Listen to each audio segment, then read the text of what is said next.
Test, 1, 2, 3. Testing, 3, 2, 1. Oh, he brought you some cards.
ready here for now. for rock and roll. I don't feel like doing my tablet, so I'll just do my book. Finance Committee will please come to order. Any citizens wishing to address the committee? All right, we'll move to item 3, approval of the minutes from the January 23rd meeting. Entertain a motion. Move approval. A motion by Mr. Bose, second by Dr. Schrader.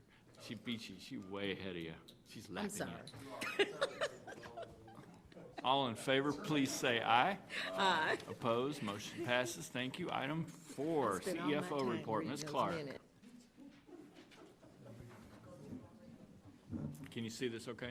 This is all I right? can. Okay. I left my Aggie cup at the back. Yeah.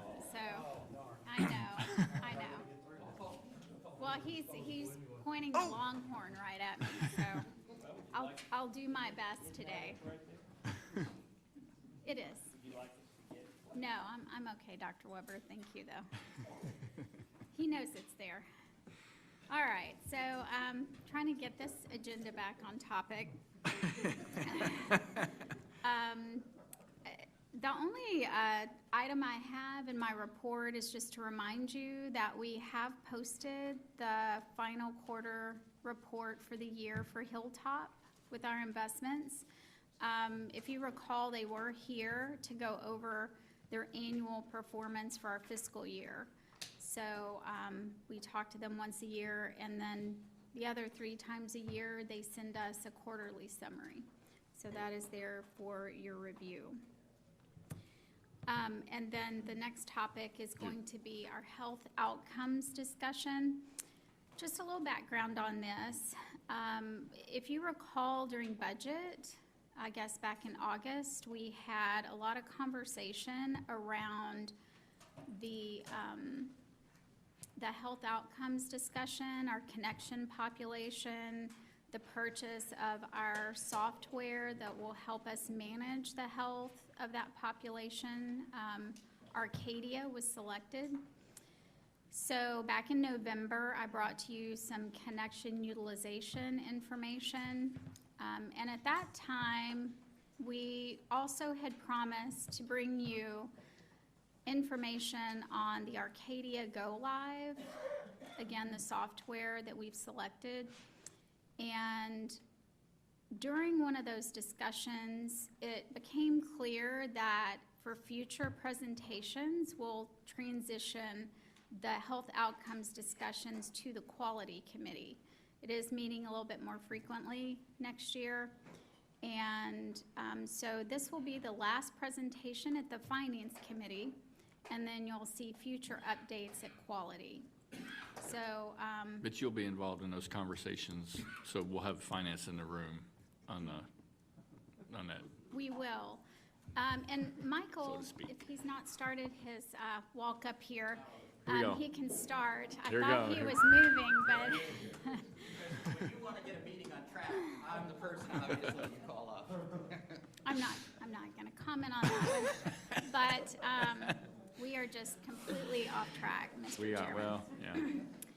But yes, so he's going to take the majority of the presentation today, but he will kind of illustrate how many of our systems are going to be pulling into Arcadia. We will also be working very closely with the cost accounting system to pull in costs as well as utilization. But just as a reminder, the financial benefit would be an unintended consequence and an additional benefit of some of these reports and some of the process changes. So, Great. Any questions for Sharon on that before we move to Dr. Hochberg? Thank you, Sharon. you bet.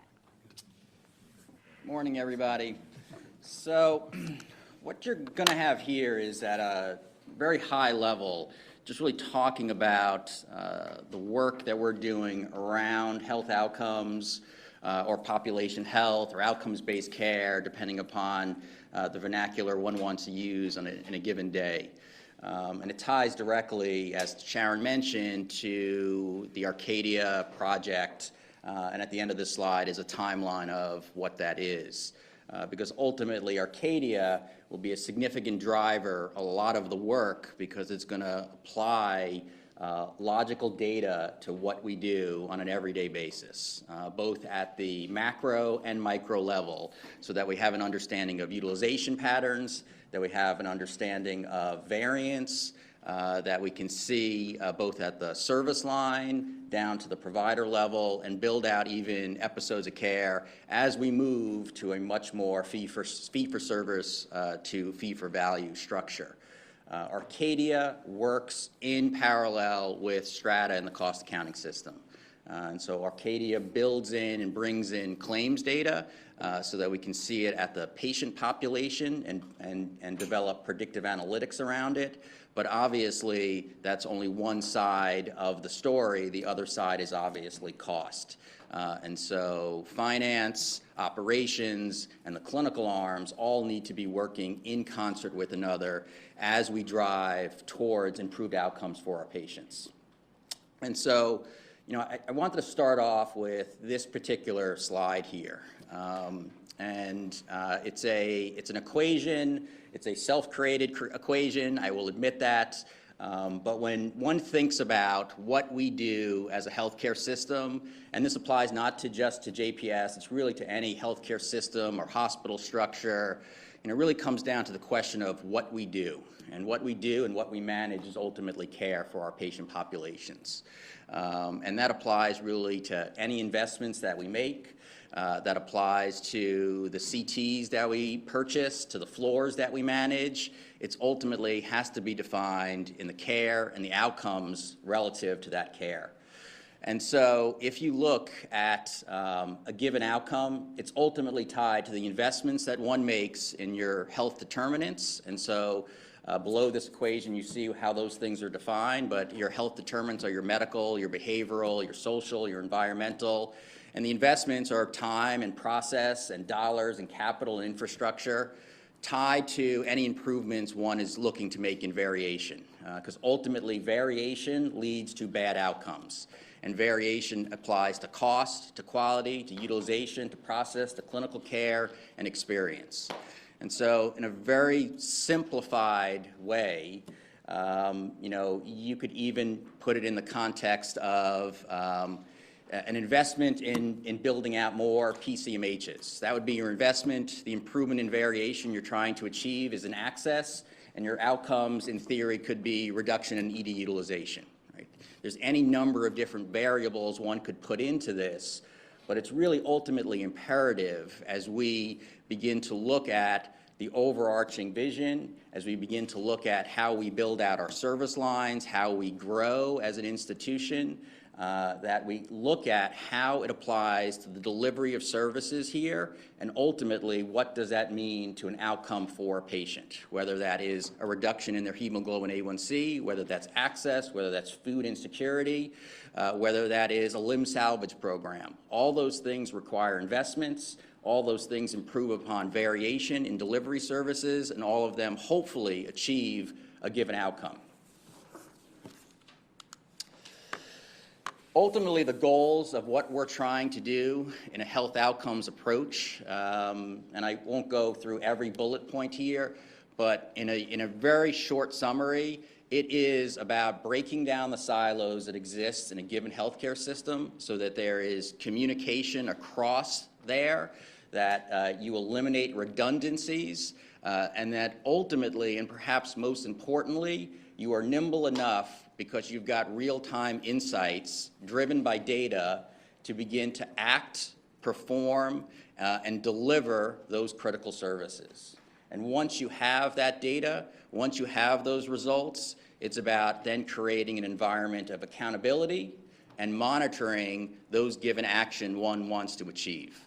And when we look at health outcomes, it is about developing those interprofessional relationships and cross-platform products where we are all working together and eliminating those given silos and communicating with each other and understanding what any one arm of the organization is doing so that we can achieve those maximum outcomes for our patient populations.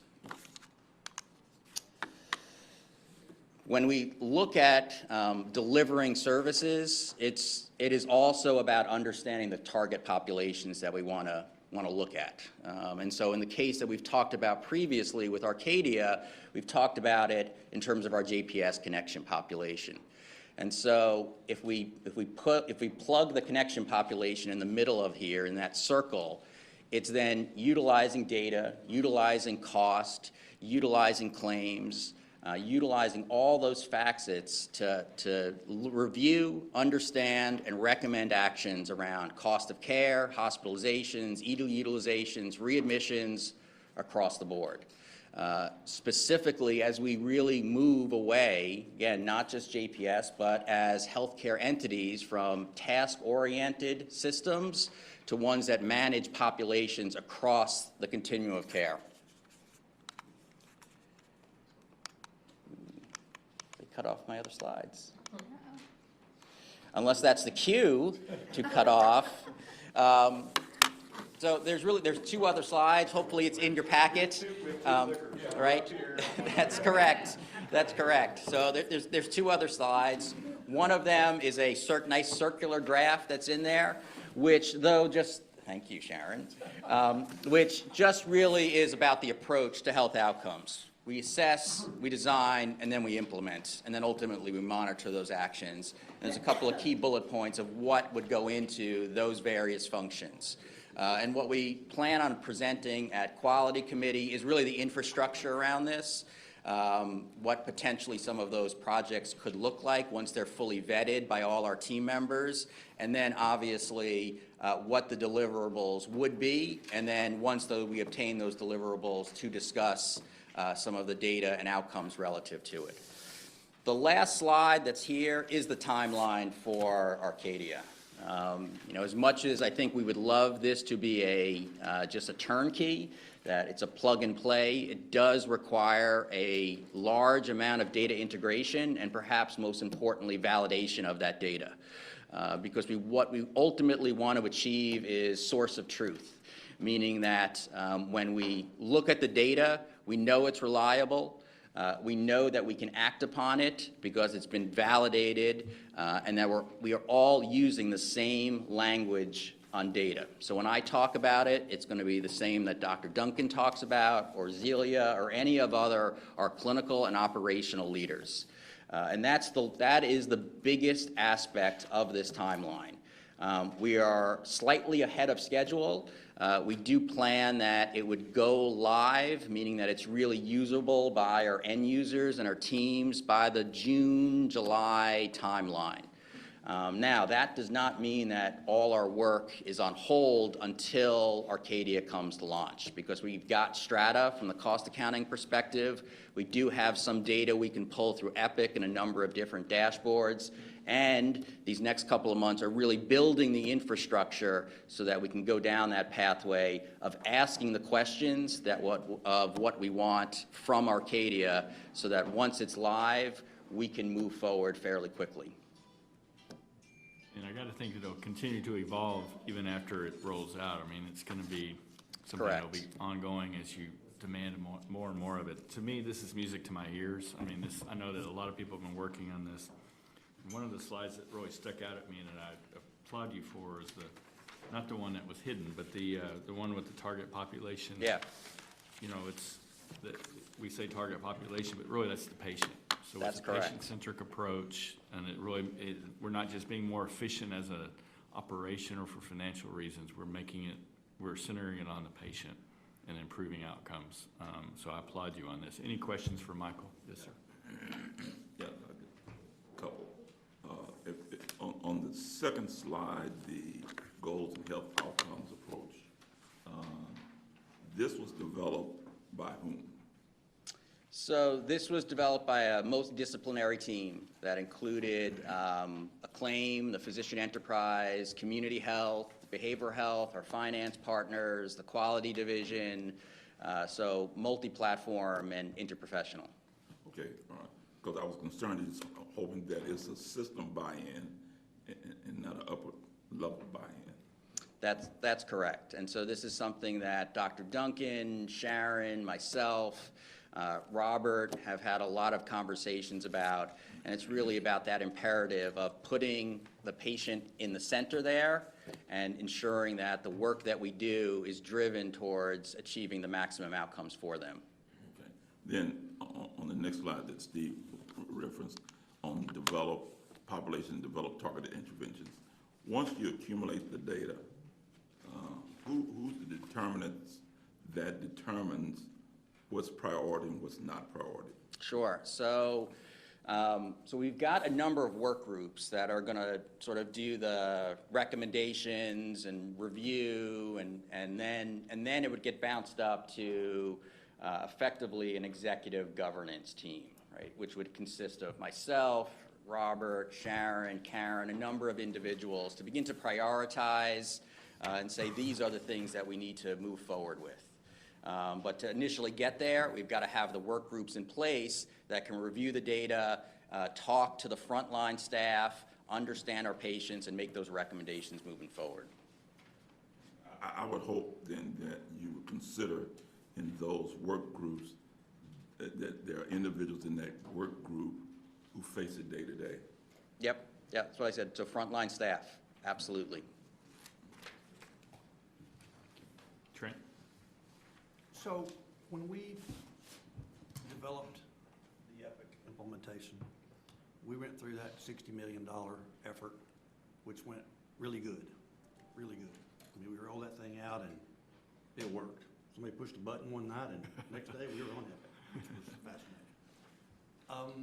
Describe the relationship of Arcadia's data to what we've been collecting with Epic, because there were outcome components defined and described within Epic. And as we bought Epic, we thought that that was really going to be our first step, not necessarily the ultimate step, but our first step in creating not only a medical record, but a way to track outcomes and a way to be able to really implement in a way that had population health outcomes. Sure. So does this effort change Epic components? Does it replace Epic components? Is it in addition and completely separate from Epic components? Describe that relationship to me. So it doesn't replace Epic at all.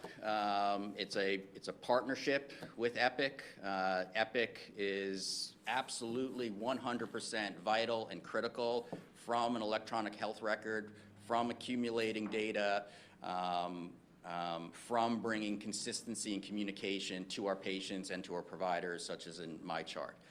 Arcadia overlays on top of it, right? So it's in part a data warehouse, part an aggregator, and builds out some predictive analytics around it. So it takes Epic data, and then you're able to build out some of those episodes of care. So for example, if we want to build out how best to manage our diabetic population, for example, it'll pull that data internally that we have from Epic, right, and then begin to analyze it and then make recommendations so that we're able to monitor from the provider level what their patterns of behavior are, and then what our patient behavior patterns are based upon the information that's pulled from Epic. At some point, we really probably view Arcadia more as a bridge than anything else. Epic is not as mature as it could be. It's not our Epic, I'm talking about global Epic, is not as mature as it eventually will be when it comes to predictive analytics.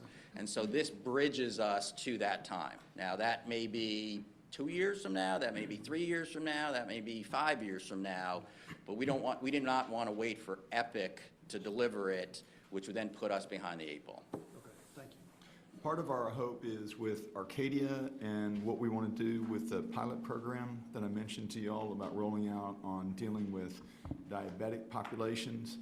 We hope that those begin to define more of the strategic plan that you all as board members will help drive and help us as an administration adhere to.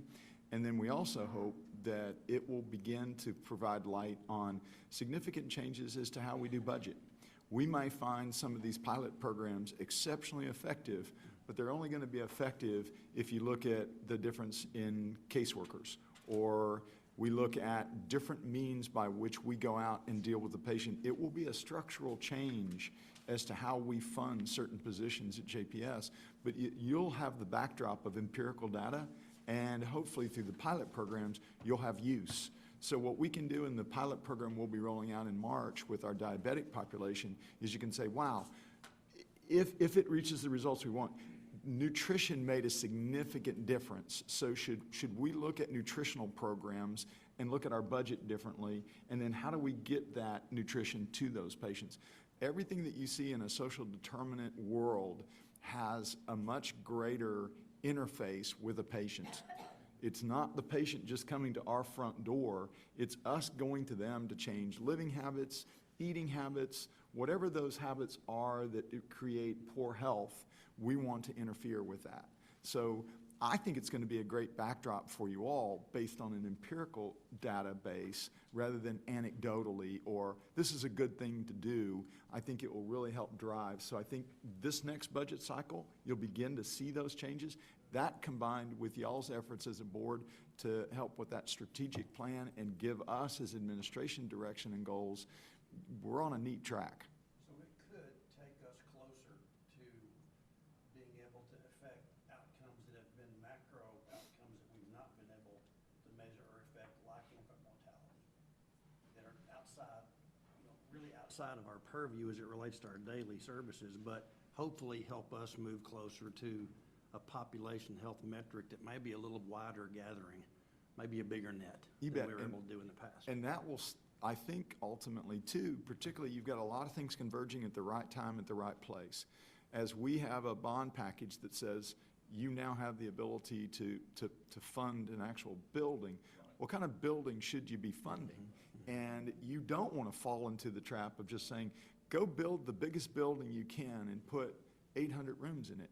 That may be the answer, but we want to know for sure. And I think it's also a change in healthcare that does reach out more to your population. And Trent, to you and to Chuck Weber in particular, when we were in the trenches on our ED when we first got here and what bad shape our ED was in, now you're to a point of sophistication with the ED, but is the answer, let's go build another $120 million expansion to the ED, or is it to take significant funds and put it into outreach programs that create primary care effectively so you have less people coming, or at least stop the stream of huge increases in a population? Not to say don't build part of an expansion, but don't get silly and just put on the new $150 million expansion and hope that works, because it's not going to work. Last point. I think that's absolutely critical that everyone understand that, because I think there may be a tendency as we go through the bond program to rely a little bit too much on the program manager as it relates to what JPS is doing. Right. And how JPS is driving those elements. Because when we went through that process, a lot of time and money was spent on describing how the program manager would help us determine what buildings will look like and what services will happen within buildings. And I think that's great, but I also think it's secondary to what JPS is already doing and what we got to keep doing despite what any program manager says, in a way that says, look, we've got to continue to drive this train ourselves. We can't abdicate that to a program manager. Well, you as board members, we as administration, we as frontline staff, not to compliment ourselves, but we live it every day. So you don't need nor want somebody coming up with a grand idea on a building should point east, not west, and it should have these many rooms in it, when you don't have an understanding of our population and the needs of that population. And again, I will emphasize as much as I can, you've got to get up front in a primary care type setting, and you got to get out to where people live to change a 10-year, 15-year living habit that's causing ill effects that we at JPS episodically fix for 30 days. That's where we got to change. I totally agree with you. Great work. I have one question.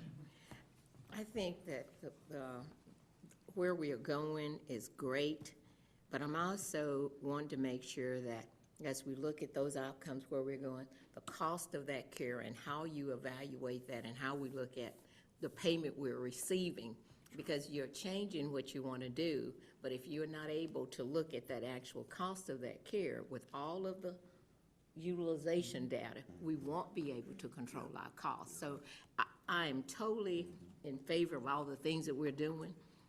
I think that on the quality side, we totally focus on the outcome of it, but I think finance still has a big piece in looking at that cost of care. Okay. Question, hats to you guys for moving to this stage of the organization. I think it's what we've been waiting and wanted to hear from you guys for a long time.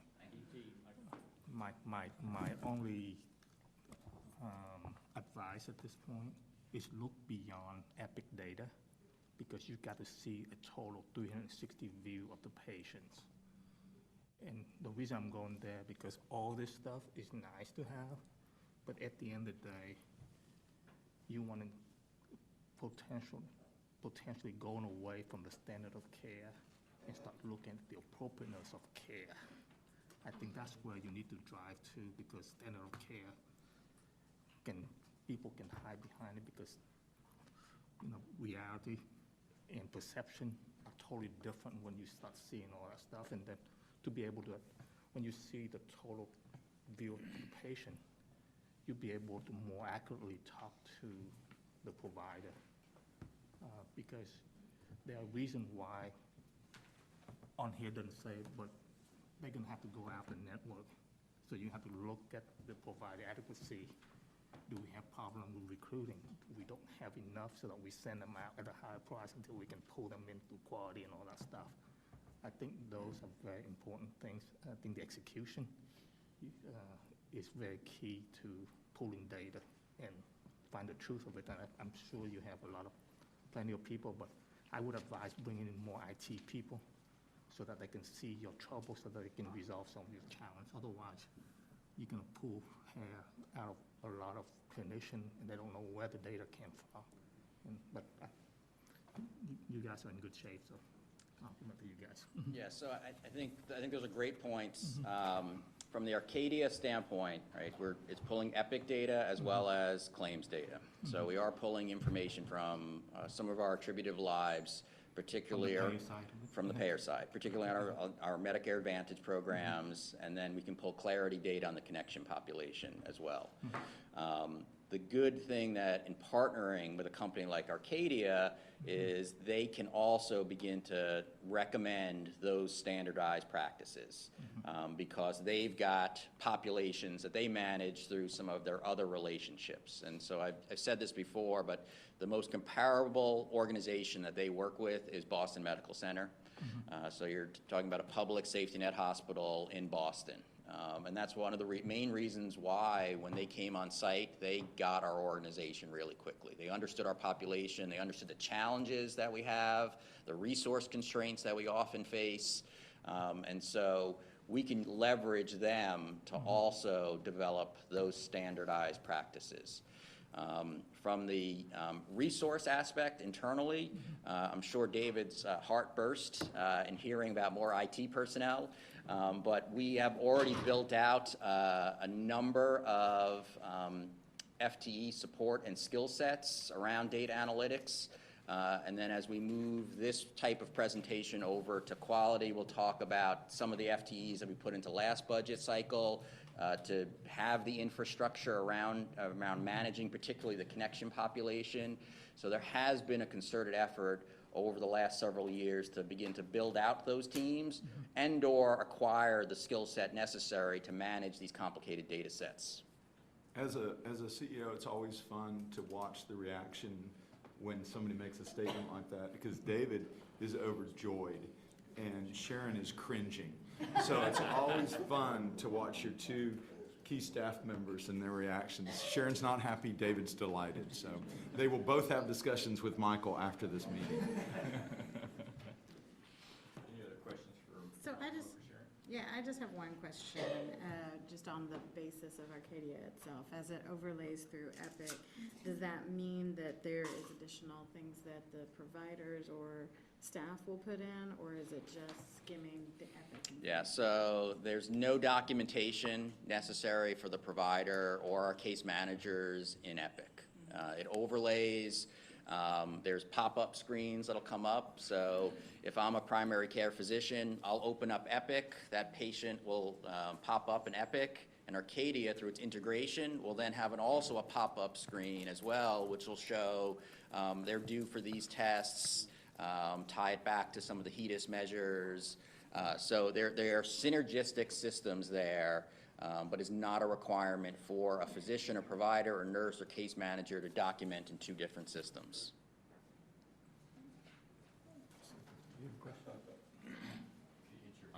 Are you planning to feed it back into the Epic system for care management, the Healthy Planet and all that stuff?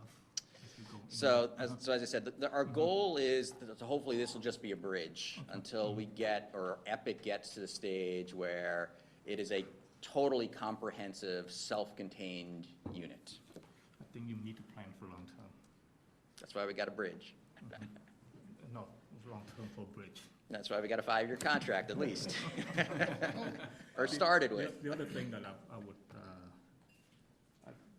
advise is I'm glad that they're on Hadoop and the Apache, Kafka and all that stuff. It's great for data mining, for big data lake and all that stuff. But there's also concern when you move that into a real-time online, because the time it takes to queue those data up is longer than the processing itself. So you're going to have to work a lot with IT to make sure that that's not the challenge for you as you go into the point of service type thing.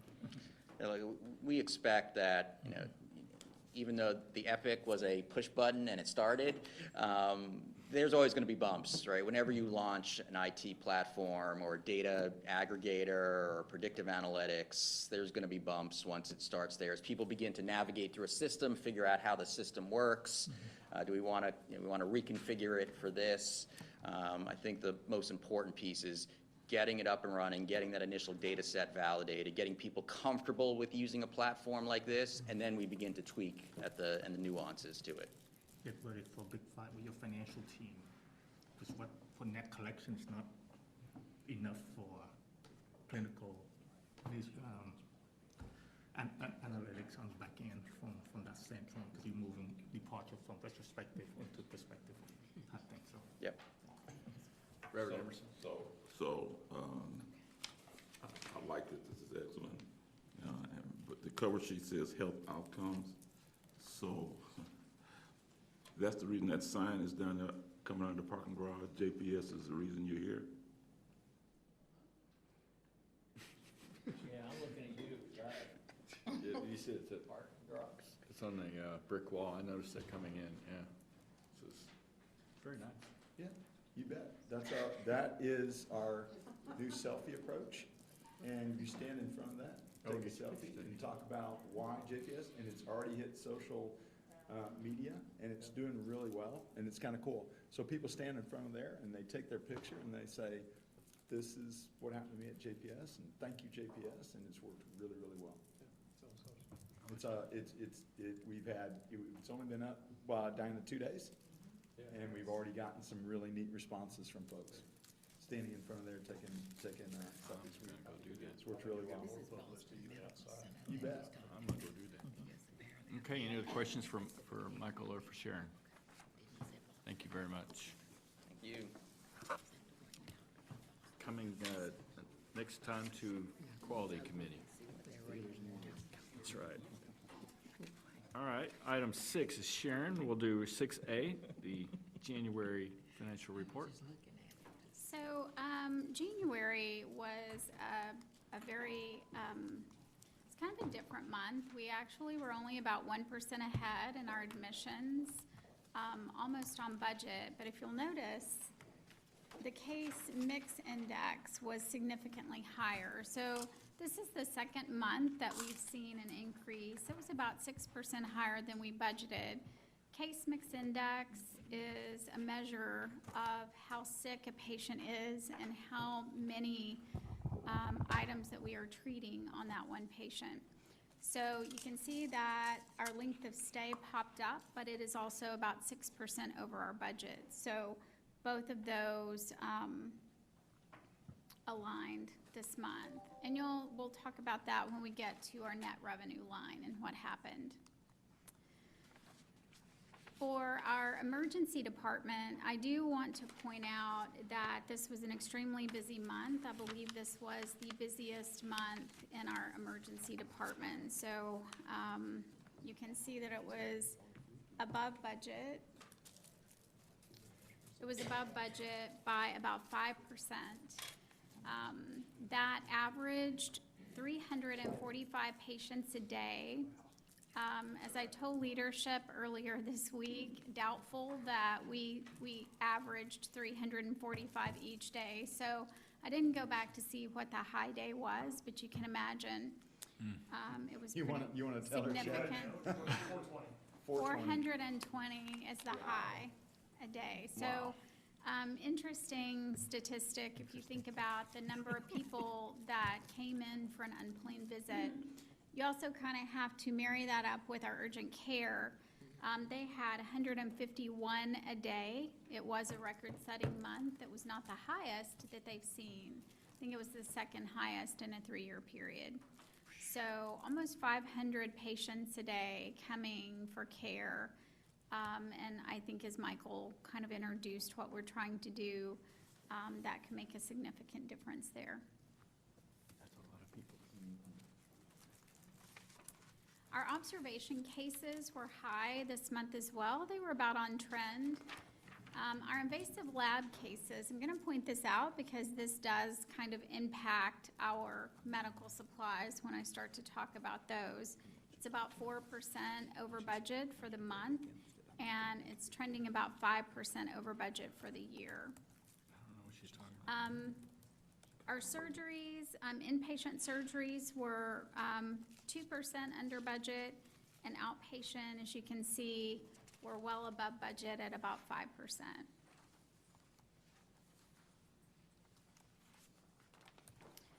Our mental health division, you can see there that they too were over budget in their inpatient days by about 3%.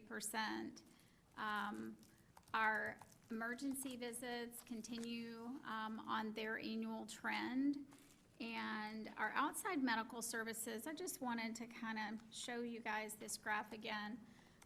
That is a new graph for this year, and that is how many patients, once we are full from an inpatient standpoint, when we use our community partners for an inpatient psychiatric stay. So those would be unfunded patients, and you can see the 3-year trend. You can see this chart, it kind of goes down and up. That was from 2 years ago. The lighter color bar, you can see, is trending down. And then we are really staying pretty flat. There's a lot of management that has to go into how many patients go outside. And every day ends up as a purchase service expense on my income statement. So this is an important graph for you to see how we are trying to manage our outside medical services expenses. From a financial side, our days cash on hand continue to increase. They're about 237 days right now. Reminder that they'll probably increase again in February due to the collection of the tax revenues. We get those turned around to us by the county in about 3 to 5 days. So it's a natural increase and decrease throughout the year. Our net AR is down to 41 days. Last month we were at 42, so those continue to improve. And our FTEs per adjusted patient day, this is a 4-month look. Our budget for the year was 5.6. We are actually at 5.53. Again, FTEs are what drives our largest expense. Salaries and benefits are over 50% of our operating expenses each month.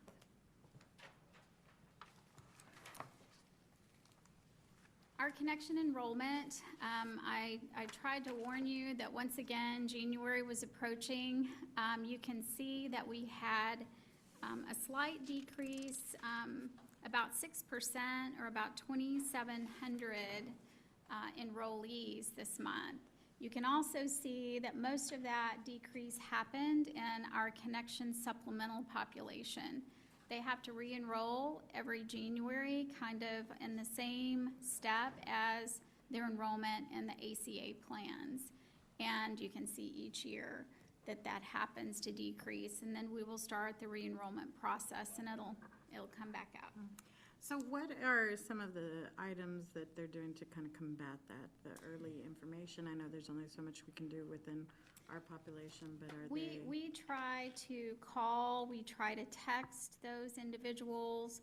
There are mailers that go out. There's a lot of effort that starts in late October, November, and December to make sure that those are maintained. However, there's a significant amount of the population that just waits until they need the service to re-enroll. So if you go back a few years, Amanda, there was a huge decline. And we have tried to, I think this is our third year of a very active campaign to make sure that we get as many re-enrolled for the next 12 months as we can.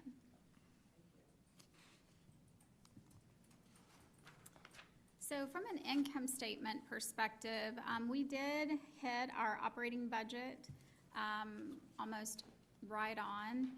And if you recall, the volume numbers were very high. We were not able to realize the revenue because we had a slight decline in our payer mix this month. If you remember last month, the payer mix was favorable. This month it was not favorable. So we had that dip. You can see that operating expenses were almost right on budget. There is some variance and some timing. But when you look over at the year-to-date, we are about $1.8 million ahead of our operating margin for the first 4 months of the year. Again, we had some higher volumes, which produced a nice positive variance in our collections. And the one expense that we continue to work on is the employee benefits and the health option. We are over budget for that. We had the first quarter of our fiscal year was the big part of that overage. And then our health plan kind of resets as well as deductibles. So we're hoping that that's going to level off throughout the next few months.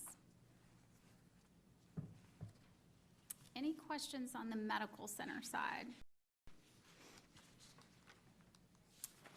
For a claim, the encounters this month were right on budget. A claim sees almost 81,000 encounters each month. Again, you've got a lot of different specialties that are occurring down here. There's some fluctuations in each one of those. And our net expense per encounter was about 3% over budget for the month. You can see a little bit about what's going on when we look at the larger income statement. Yeah, sir. Yes. Tell me again, what is considered an encounter? So an encounter, one medical center visit may have multiple encounters from a physician at a claim. Multiple specialties could visit the same inpatient day, conceptually. One clinic visit could have multiple encounters by the same physician. Yeah, I just want to make sure that we all have the same definition of what's going on. Yeah, that's a good point. So a visit does not equal an encounter. There's a higher encounter. When we look at budget, we try to assign a number of encounters to both an inpatient day and an outpatient visit. You bet. So for January, again, budgeted revenue was right on target. We did have a slight overage in those expenses. The biggest part of that being in salaries. We did have additional call pay for specific groups that are recruiting right now. Year to date, we are slightly under our budget target of $8.5 million this year. We are working to find some significant savings back to budget by the end of the year. Any questions on a claim? So from a consolidated standpoint, remember, you do have to kind of look at JPS Network as the three separate companies combined.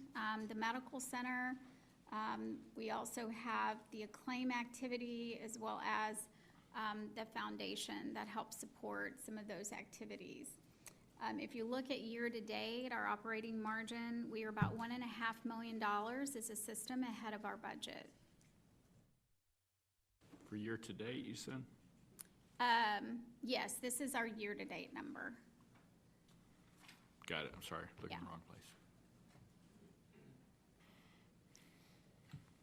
If there aren't any other questions, Any questions that's for the end Sharon? of my prepared comment. Okay. We will, yes, sir? Will you hit your microphone, please? Sharon and Diana from Acclaim were kind enough to meet with Dorothy and I and spend a lot of time explaining some of the budget stuff to us. It was very helpful. Well, she's used to me because I ask the same question over and over again, so, I'm a slow learner. We'll I'll entertain a motion for approval of the financials. Motion by DT Wynn, second by Reverend Emerson. All in favor, please say aye. Aye. Opposed, motion passed. Thank you, Sharon. Rory, Push it full screen. There you go. good morning. Hey, good morning. Good morning. Item B before you this morning is our connections program policy and related procedures. This is something that, of course, as you all know, is a vital part of what we do at JPS. It's a periodic review of this policy and to make sure we're in keeping the standards with things such as Joint Commission or state and federal regulations. Very minor changes, changing the word district to JPS. No changes on how patients qualify or anything in the details of the connections policy and procedures. So a lot of details for your reading enjoyment if you have that time. And there's also a couple of policies related to the supplemental population that we talked about, as well as the Medicare population. So questions? Just for education, what's the difference between JPS and household district? I don't understand the legal effect of that, that's why. Yeah, Scott, I would defer that one to Scott. That'd be a great question. There was a move to make the policies consistent. We had policies that had TCHD, policies that had district, policies that had JPS. So we've been moving to make all of the policies consistently use the same term.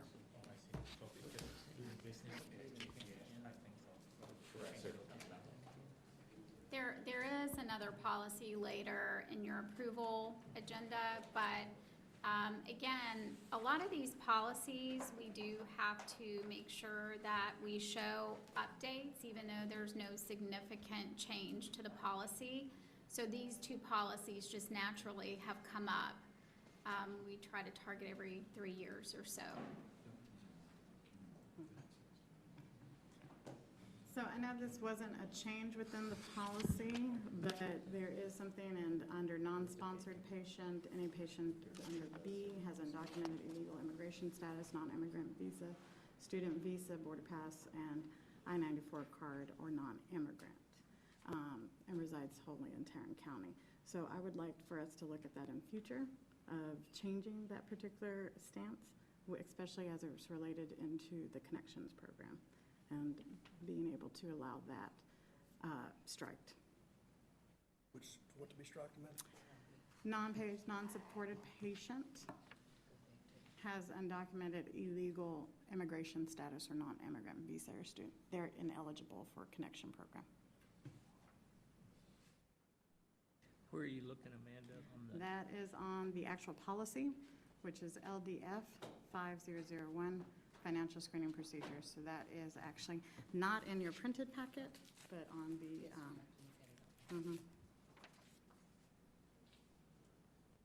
Yeah, you're looking at the financial screening. It's not going to be on here. It's financial screening procedure for JPS connection eligibility. So for clarity, in years past, we have had the U.S. citizenship requirement, Tarrant County resident, as well as an FPL is kind of the three criteria that we go through and evaluate. right. Yes. Where were you looking at that, Amanda? What- That is on page 32 in the ebook. It's not going to be on your printed packet. He's got 5001 there. Oh, okay, yes, so that is under definitions, non-sponsored patient. Item 2. And that also goes into their eligibility.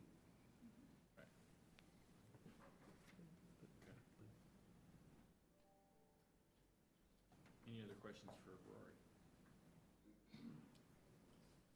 I have a question, because I'm confused.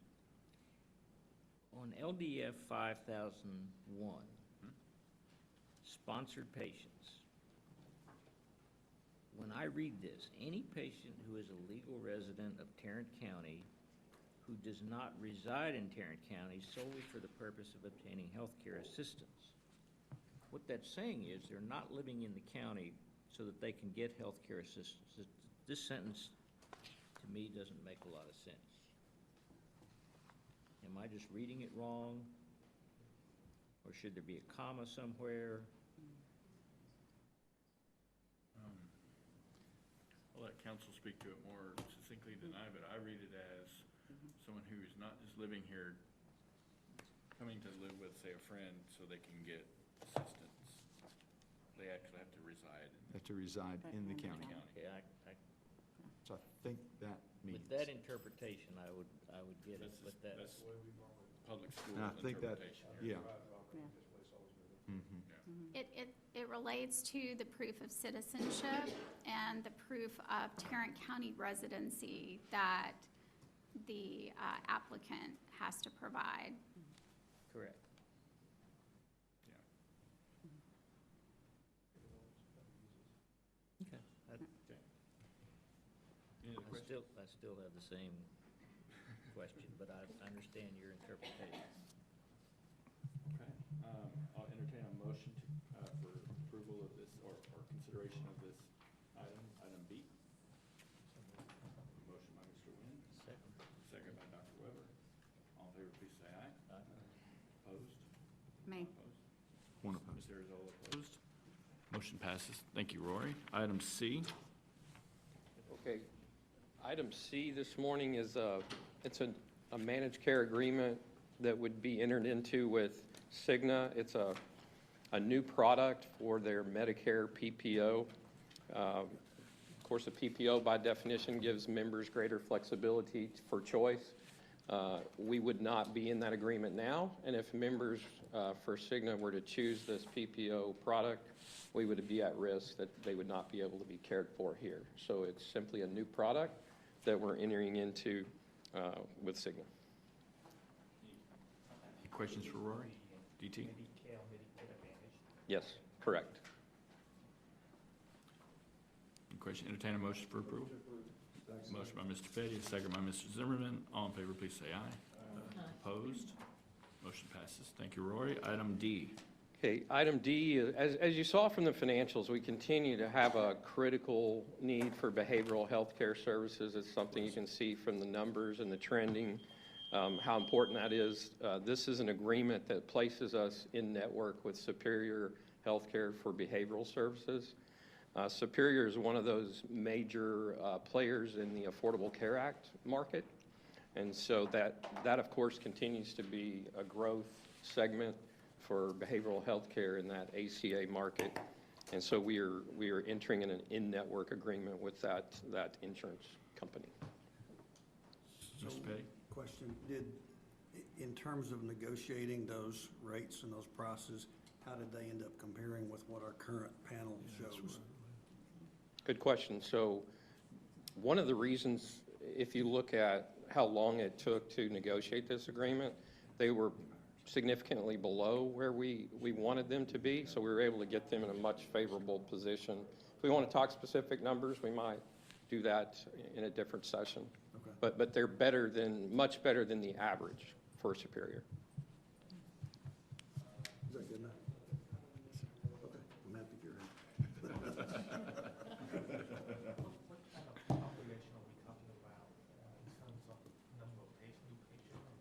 Yeah, I don't have exact numbers for Superior in front of me but certainly I can get that. It's smaller. It would say, by definition, it would probably be on the smaller end, but still it's a growing need for the community. And Superior's, I don't see them exiting the ACA market like some of the insurance products have done. Okay, any other questions for Rory? Entertain a motion on this item? Motion by Mr. Wynn, second by Mr. Powell. All in favor, please say aye. Opposed? Motion passes. The Roy McCready Show continues. One more. Okay, so item E is an agreement with a company called Iron Mountain. It's for medical record document destruction and retention. There are very few companies in this market. There was an RFP that was conducted, only 3 responses to that RFP. This is a longer-term agreement if you look at the sensitivity of that, but it's primarily due to pricing. We were able to get more favorable pricing, as well as negotiate some exit fees with them. So they had a pretty hefty exit fee. If we exited the contract, we would be on the hook for a significant dollar amount.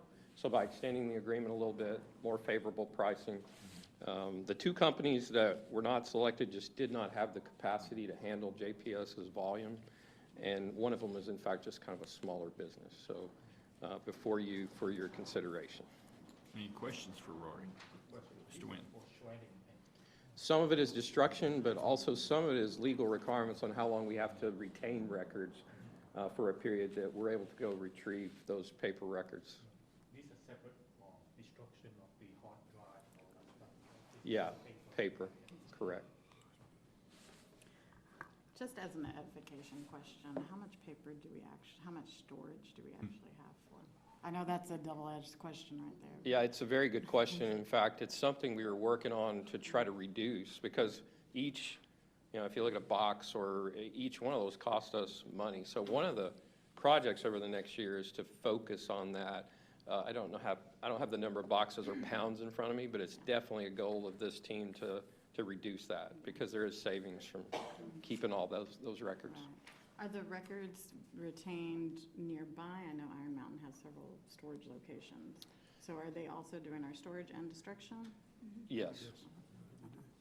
So I do know, Amanda, that about a year and a half ago, we did a huge effort to stop the boxes going in.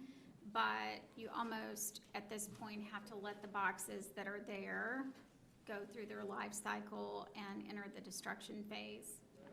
Okay. I have one question on, when you extended it for 5 years, that gave you a reduced cost for those last 2 years? Because Reduction in general for being in an agreement that long, we have a better pricing structure that we would not have been able to get with a shorter agreement. Okay. Okay. Any other questions for Rory? Entertain a motion. Motion by Mr. Wynn, second by Dr. Weber. All in favor, please say aye. Opposed? Motion, thank you, Rory. Motion passes. We will miss you, Rory.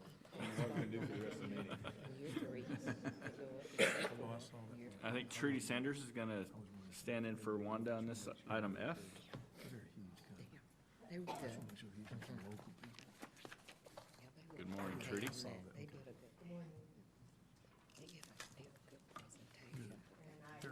Pleaded with Wanda to let me come and present today. and she agreed. Love doing this too, so. About yourself before you.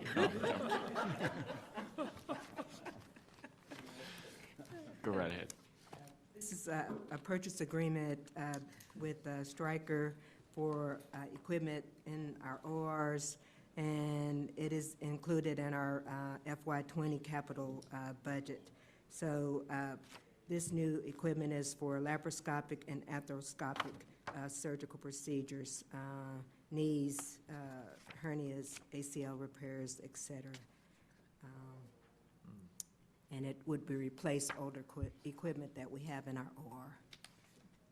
Any questions for Trudy on this? I'm a little bit confused. Is this for Stryker or is it Stryker through the GPO Vision? Because I've seen both in there, so. Say that again, DT? This Stryker one or Is it, I'm sorry, is is it through Through Busy? GPO? yeah, through the GPO, because I saw Vision in the Right. contract agreement, so I wasn't sure, because the heading said Right. Stryker.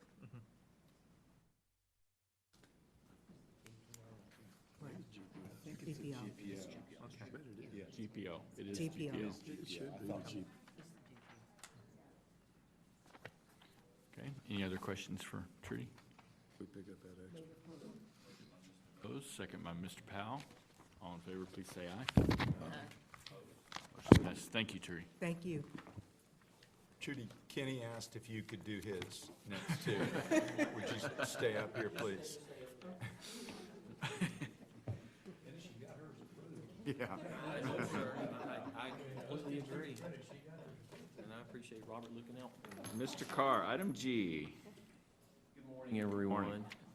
I have three proposals in front of you. The first one, and they're all from pharmacy.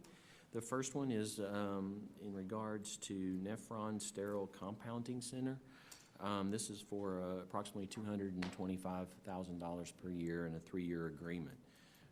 We use this company for compounding our IV ketamine, which is utilized in our protocol so that we can eliminate as much as we possibly can the use of narcotics and opioids.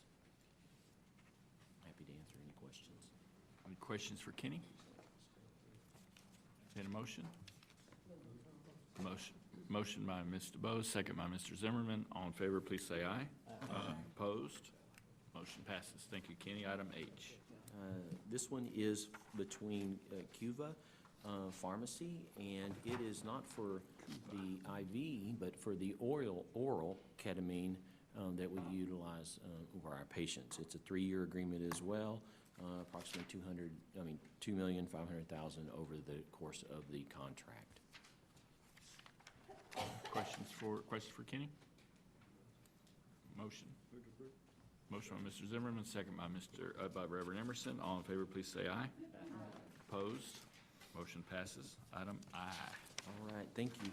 And this is between RXQ Compounding Company, and we will utilize this company for primarily Avastin, which is a agent that we utilize to inject directly into the eye for macular degeneration. Questions for Kenny? Motion by Reverend Emerson. Second by Ms. Arizola. All in favor, please say aye. Opposed? Motion passes. Thank you, Mr. Carr. I was hoping to make Trudy proud. We're just gonna, let's go ahead and just table item J and K. I mean, does anybody really care about doing? Oh, well, all right, go ahead. Thank you for that. Mr. Mendenhall, item J. Yes. So item J is 2 parts. There's the first part for the sole source agreement, which I'll talk about in a minute, and then the second part is for the contract itself. So this is for a service agreement on our CARTO 3 imaging system that does 3D mappings of the heart when we're doing procedures within the heart. Obviously, Biosense hasn't farmed out the support for something as intricate as a heart imaging system. So this is a sole source agreement for the service for the next 3 years on this system. So we'll need a 2-part motion, but Yes. in the meantime, are there any questions for David on this? Okay, I'll entertain a motion. So moved. So the motion is two-part, one for the sole source and one for the motion, Yes. the item itself. Noted. We have a second by Mr. Wynn. All in favor? All in favor, please say aye. Opposed? Motion passes. Item K. The second contract that is out there is to the WellSky Corporation. So I don't know if you remember back, but over the summer, we brought a contract for the new lab system for Epic Beaker that we'd be bringing into the organization. We're in the middle of that implementation now. That implementation requires 3 separate systems. 1, the Epic Beaker system, 2, the Data Innovations system, and 3, a new blood bank system. So we went out to RFP for the new blood bank system, and we selected WellSky as part of that selection process. And we are looking forward to a good implementation. Our go live for all 3 systems will be June of next year, right ahead of the lab cap survey.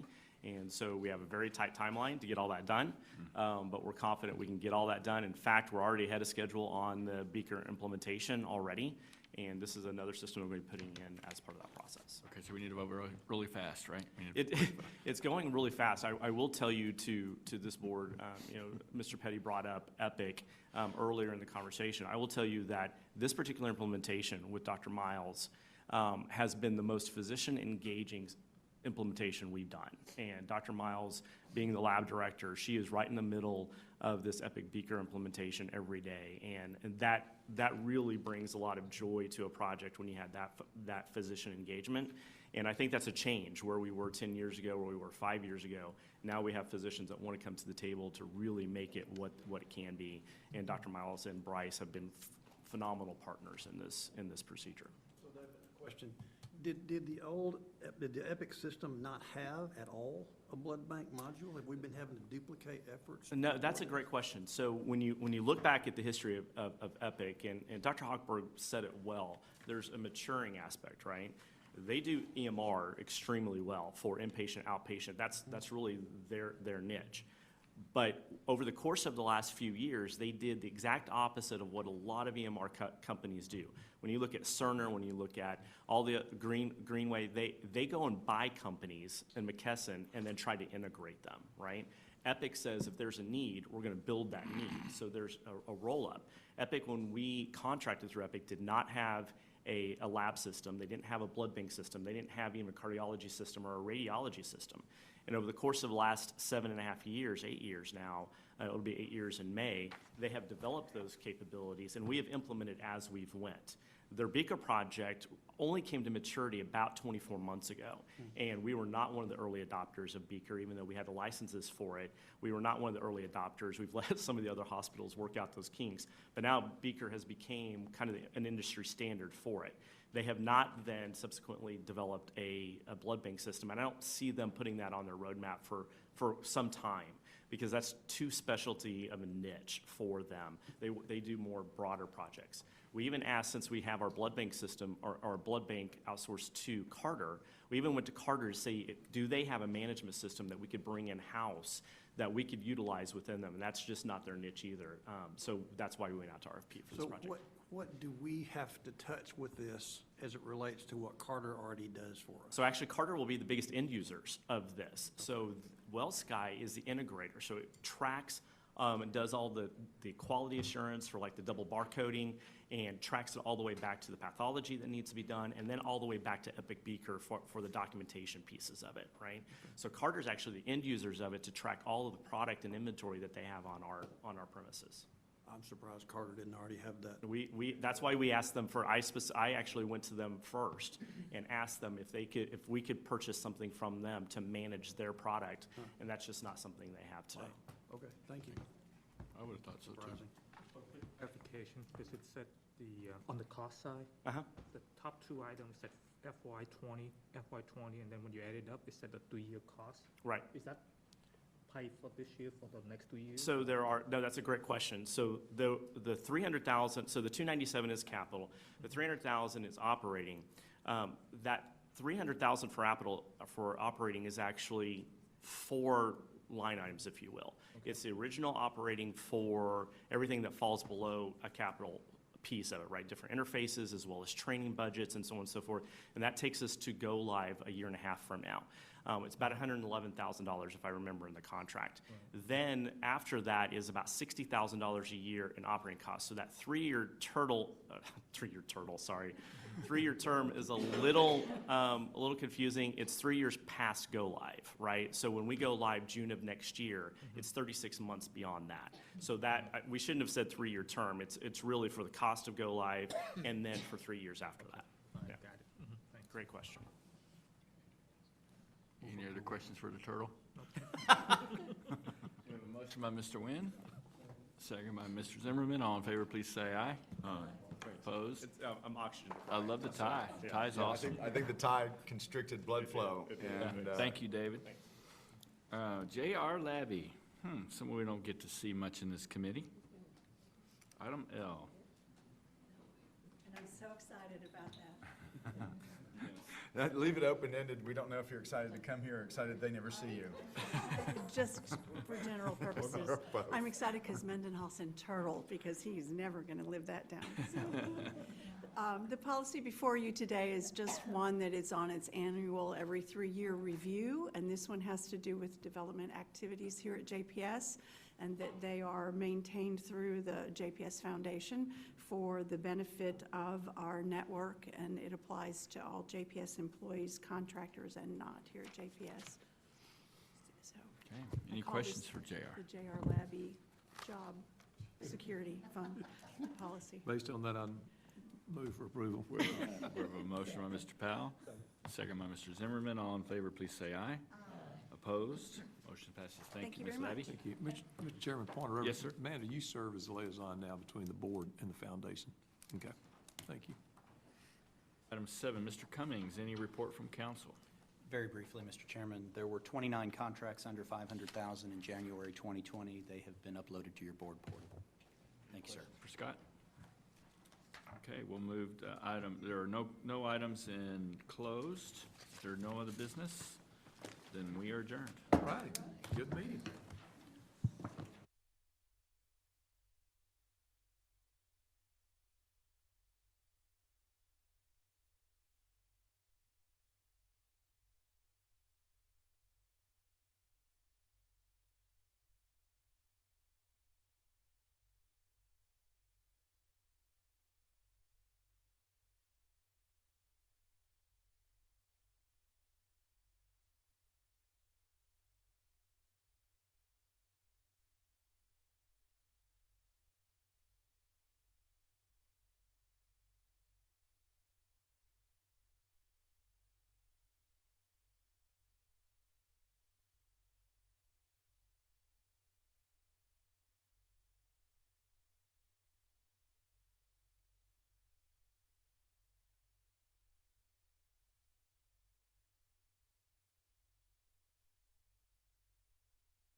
Good afternoon, everybody. It is 12:10 on the 27th of February. Welcome to the governance meeting here for JPS Hospital.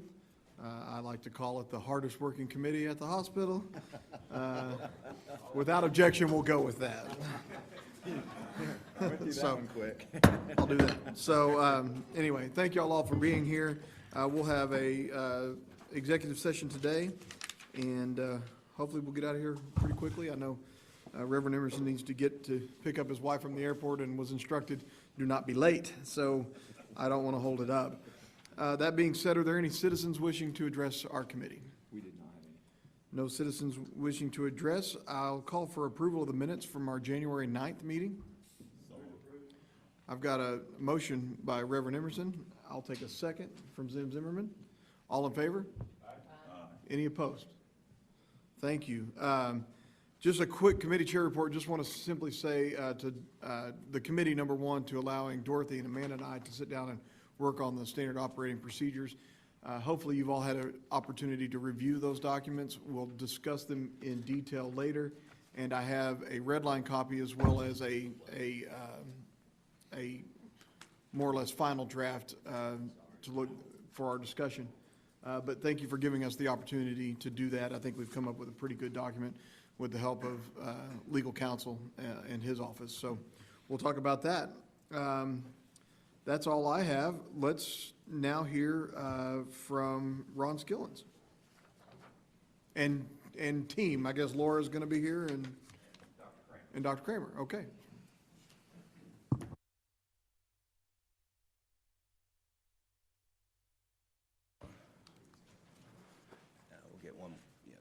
Chair. Oh, yes. Yes. Be the voice of Laura Burnside. Yes.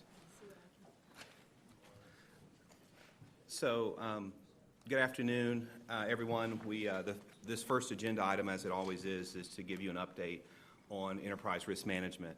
And what we're going to do today is give you an update from a patient experience perspective, from an outpatient patient experience perspective. And so, one of the things that the committee has done over the last few months is to try to see how ERM has evolved since we first started this program nearly 4.5 years ago. And so one of the things that you'll see is that the risk that we had in this area in patient experience has evolved, and we've handled some of the basic aspects of risk management. We've moved on to kind of a higher level and higher degree. And so I'm happy to have Dr. Kramer and Annika on behalf of Laura, and so to cover this. And so maybe, Annika, you could introduce yourself for the board.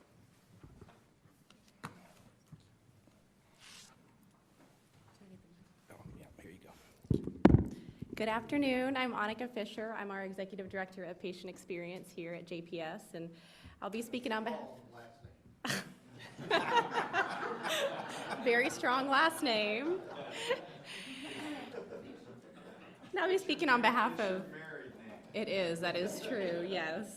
I'll be speaking on behalf of Laura today, as well as partnering here with Dr. Kramer to highlight some of the key efforts and initiatives that we have done over the course of the past few years to really drive improvements and outcomes around the patient experience. And the first one of these really being around goal alignment. So if you all can recall, in 2019, we expanded the JPS goals for the organization as well as the annual incentive plan in the outpatient setting to span the entirety of that patient experience, from access to care all the way to provider communication, as well as various elements throughout that experience. Through that, we also partnered with the claim to really align those physician goals around communication. And so that alignment created a lot of opportunities for us to further collaborate and introduce various elements of patient experience and training to our physicians who are onboarding, as well as many of our operational leaders, and allowed us to achieve significant outcomes throughout the course of the year as we, like I said, spanned that goal to really bring more stakeholders to the table and more conversations, which allowed us to have our strongest patient experience here that we've had thus far. In 2020, We kept that goal, as you can see in our risk definition here. Really, we're looking at hardwiring those improvements and the consistency, so that goal remains the same for 2020, to really continue to hardwire those key behaviors, as well as continue to firm up some of those processes that we've really looked at in improving outcomes. Some of those being things like access and looking at one-click scheduling for a lot of our inpatient areas to create that follow-up transition for our patients in community health. Some of that being the MyChart optimization and partnering with community health in really looking at that online portal experience and accessing care for our patients as well as our community. So that was one key area. We've done a lot of training with our staff in the community health setting around key tactics and observations. We've also been able to align our discharge call team under patient experience.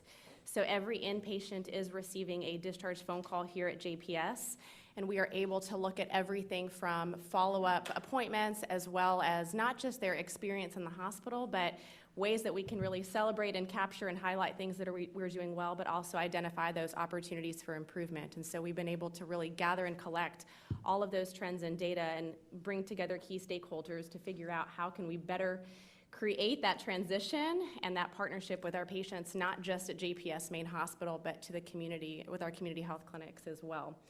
Another element of this has really been designing the patient experience mastery program. So this is a really big highlight for Laura, and I know for Dr. Kramer as well.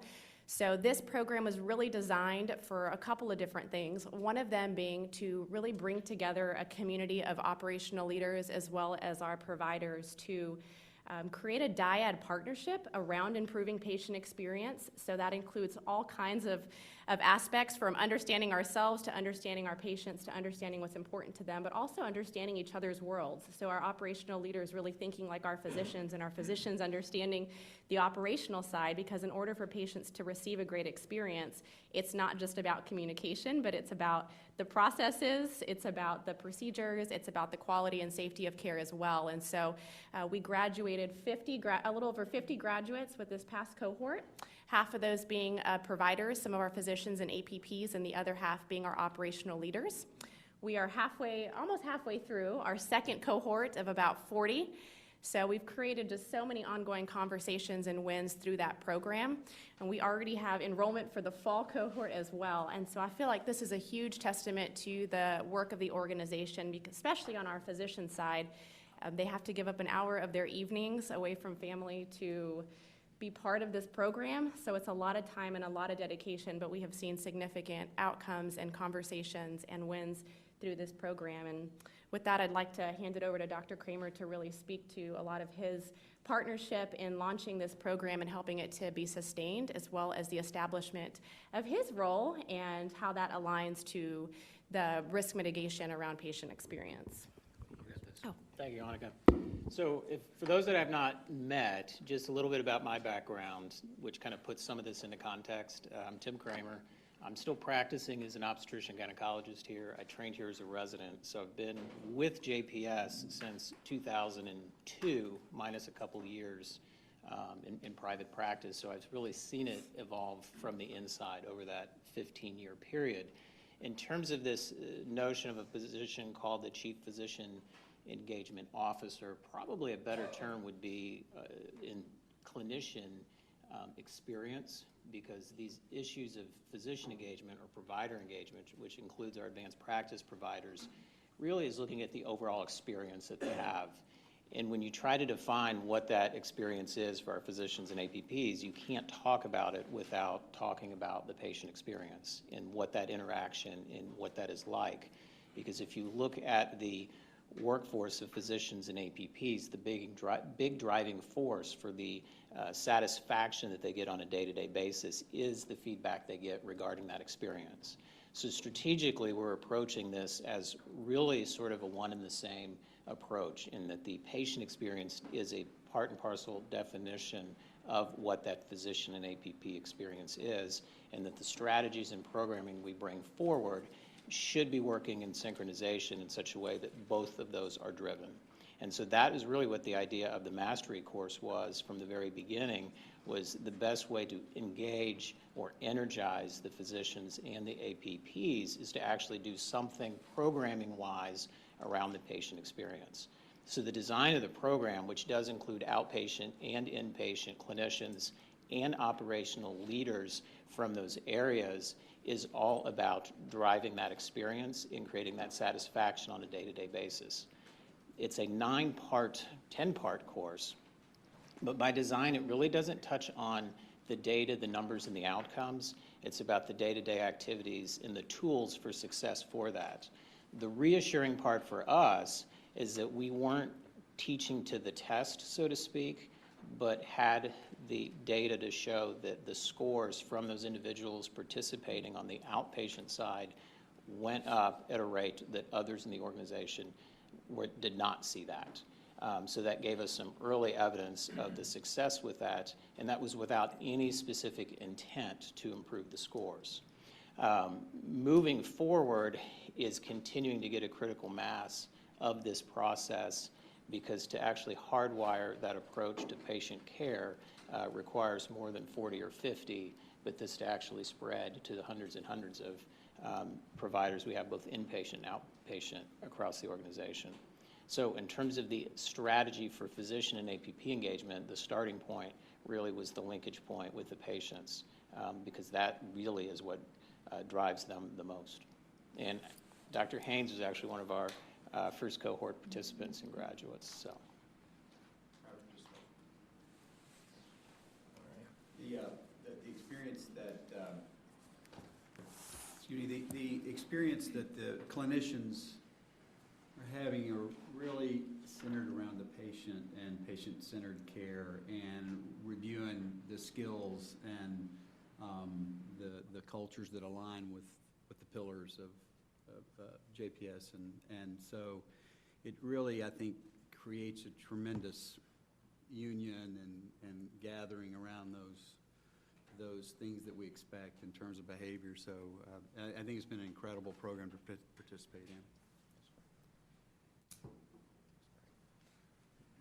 So this the second slide, and we'll take questions here. This is the last slide for this section, but is our attempt, I've mentioned to the committee before, is that we wanted to move toward more of a quantitative approach to determining where we are from a maturity standpoint for ERM, as opposed to a qualitative, here's where we feel we are.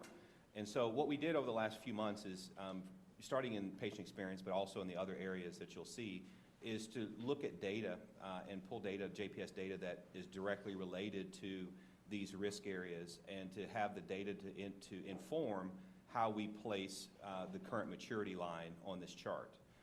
And so working with Laura and Annika and their teams and others, we, so you see some of the key data elements there in terms of pulling the patient experience survey data, the provider engagement surveys data, employee engagement scores that all inform more objectively where we are from a feedback standpoint in this area. And so, so the reason why it says patient experience outpatient is that you'll see another one at a future meeting for inpatient, because the data is slightly different in terms of some of the data, from some of the data elements. So I just wanted to tee that up. And also, Roger, when we did our flip through, I think it was a good add when we said initial maturity, which is the orange line, Robert, that is 2017 is when we first did the initial maturity for this, so that you can see.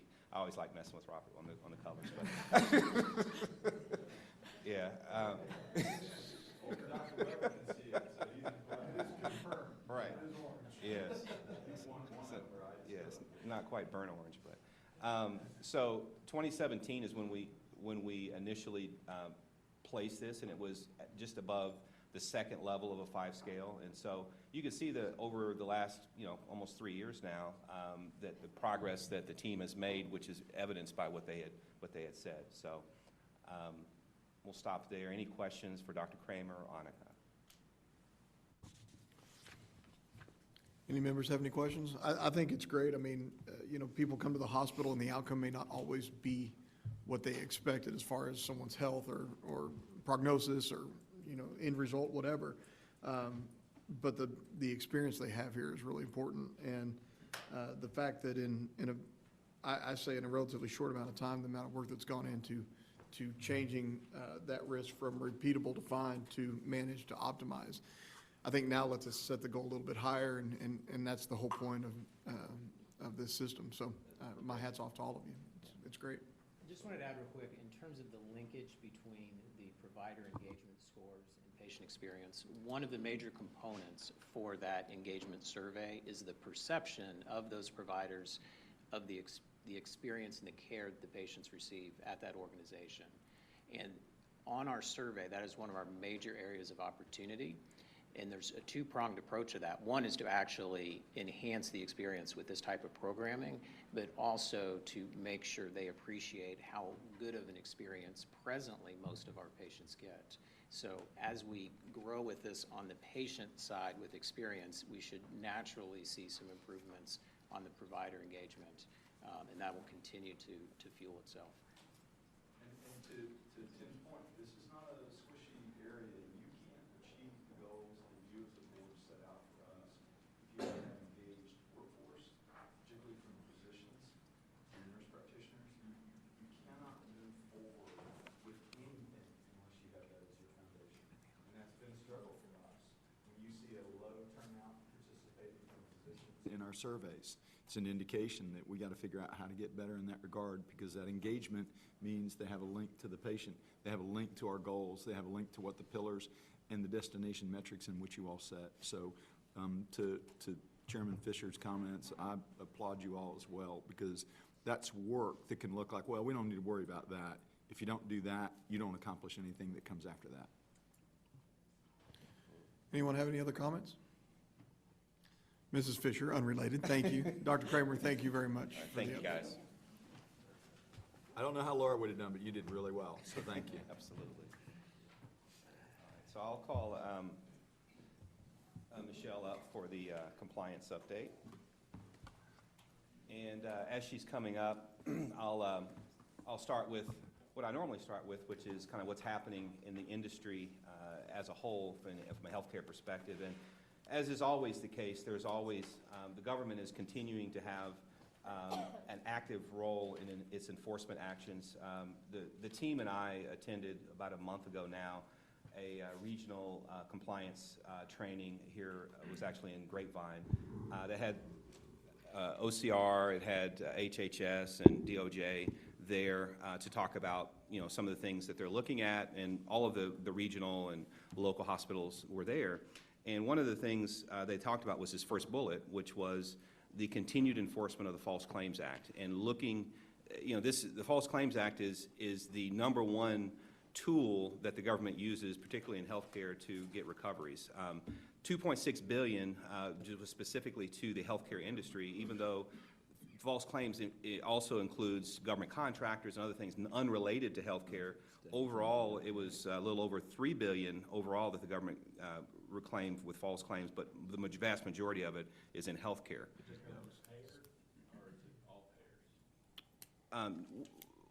Well, these are a False Claims Act, so this would be providers that had recovery, so they had settlements, or the pharmaceutical companies, or that type of thing. Yeah. Now, yes, it would be, most of them are all government payers. Yes, Medicare, Medicaid. Yes. Because on the commercial side, as you know, they have their own auditors that come and try to get recoveries on commercial insurance. So yes, it's government payers. So that continues to be an area of enforcement. And again, the reason why I put these up here again is not for fear and uncertainty and in job security. It's more around the diligence that we need to have in compliance to look at these coding and billing matters that we bring before you and we put on our audit plan. The second is an interesting case. This Iowa hospital, Genesis Medical Center in Davenport, Iowa, had a $1.9 million allegation brought against it for Medicare overpayments. And this one was interesting because the allegation is that they had improperly classified patients as either inpatient or observation, so they didn't go through the proper criteria for inpatient versus observation stays. And so, depending upon the nature of the case, you can get reimbursed more for an inpatient stay than in some cases an observation stay. And so, in their analysis, they determined that the hospital didn't do enough to ensure that they met those requirements for patient classification and medical necessity.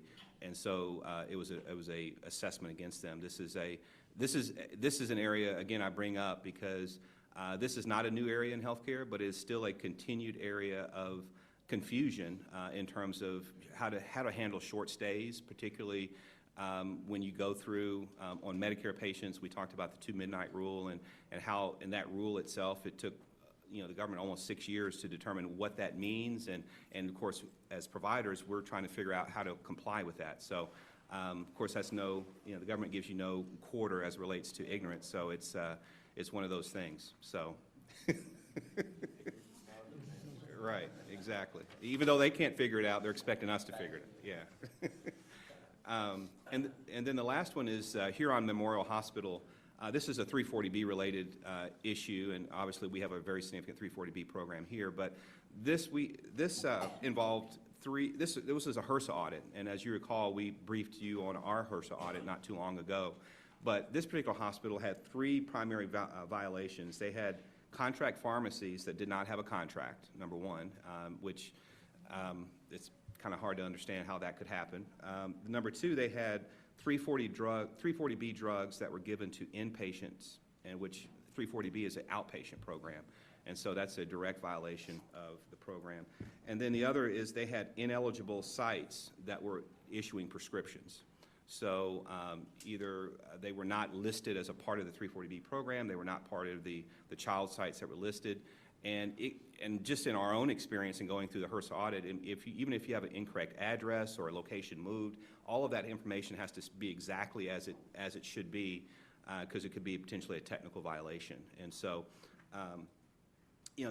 we don't see a lot of these kind of cases related to 340B program violations, but I believe Huron is, because of these violations, is now subject to or is being terminated from the 340B program. I don't know how significant that is for them. But it's certainly a cause of warning for sure. So those are the 3 that I wanted to bring up. Any questions about any of those? So it keeps on rolling. Yeah. So The committee is awfully quiet today. I don't know if they had enough cookies or Maybe too many cookies. too much starch in the pasta today. I don't know. yeah. Okay. There we go. Okay, good morning. It has been about, I think, a year since compliance has put forth any kind of hotline statistics. It used to be on your board portal. There was a really long, comprehensive list of dashboards. And so what we did is we streamlined that process a little bit. And we felt that we could fit into 5 categories listed on this first graph of the hotline categories of calls that come in. So as we revamped this process, what I wanted to do was today just bring this to your attention and determine if you want to see these on the board portal for every visit or for every meeting, or you want us to do an annual recap of these. But as it stands for the first 4 months of the fiscal year, you can see we've had 41 reports, an average of 10 per month. Typically, we have 2 or 3 of those being referred to HR. And no matter how much you educate the workforce on the purpose of a compliance hotline, you're always going to have HR issues come up and be reported. In fact, I was actually doing some research, and from a 2009 benchmark survey, 63% of hotline calls in the healthcare industry are typically HR related. Okay, so those are what we call those referrals in the bottom graph. The 27% of those hotline calls were immediately referred to more than likely HR. The substantiated calls were 19. So about half of those that come in are actually substantiated, and you can see the results here. Here it is. 63% of the hotline calls that come in are HIPAA related. Those categories now are really substantiated and not substantiated is how we want to categorize those. You can see that 18, it just breaks down the list, 18 of those were substantiated and 8 were not. And of those substantiated, we did have 4 breaches. So about 1 breach, a reportable breach a month, where we send a letter to the patient explaining what happened and to notify them that their patient privacy was compromised. The bottom graph just shows you the total reports and the substantiated and those that are of breach necessary. So. I'm sorry, before you go on, can you just give me a generalized description of a breach? So the one most recently we did have, you got to remember, patient privacy is to be protected regardless. We have an obligation.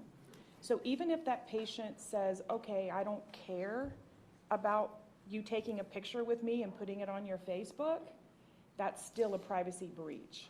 Because there was information related to, let's say, for example, there was a baby and they were congratulating we had a employee congratulate a patient and put it on their Facebook account. And so technically, We might have put it on our. we hypothetically might have done that, yeah. They said, oh yeah, that's great. Even, it's still, yeah. Breaches happen all the time. I mean, you probably see those even from other organizations. And I would say it's, as we've said before, it's not uncommon for large hospitals like JPS to have onesie-twosie breaches, and actually the government expects you to report these, and actually it's more of a red flag if you don't report, if you have a fewer, because they're thinking you're not doing your job. Yeah. And Michelle, and the example we talked about before, an unsubstantiated breach would be someone, for whatever reason, took a selfie, and you saw a picture of a patient's leg. Someone could report that as a violation, but there was no discernible information to actually identify the patient. That's correct. That would be reported but unsubstantiated. Right, because we couldn't identify the patient. If we couldn't identify the patient, nobody else could. And so that was reported, but that would not be substantiated as a breach. Now, it could be a policy violation that would be substantiated, but it wouldn't be a reportable breach because we wouldn't know who the patient was. Right. Can you talk a little bit about the reason the hotline numbers are so low as compared to what we've seen before? Sure, good point. So in the past, I know it looked like we had a lot, but we streamlined the process. So we had about 26 reported categories. When someone were to call in, we had 26 drop-down items to pick from. What we were using that for, though, was mainly to track every single call that would come into us as a question for compliance. So we took those out, and we are now using this hotline as an anonymous, true reporting tool, and we're tracking elsewhere all of those other incidental things and questions that come to compliance. Does that make sense? So we pulled it out, so the numbers look a little bit smaller, but technically, it's really a clean process. It's pretty much has not moved at all. It's a true hotline. True hotline, it's a true hotline. And as you know, the OIG, the ACA requires us to have a hotline. We do pay about $16,000 a year for a third party to manage a 24/7 anonymous hotline for us. Well worth the money. Very good reporting. I'm sorry. Go ahead. He said Reverend. On the reportable breaches, on the breaches, you receive those basically from whom? Patients, employees, what is that? Where do you get them most from? From both. So patients can be concerned, hey, I got a prescription that doesn't have my name, has somebody else's name on it, and they report it in, or they have someone else's discharge paperwork.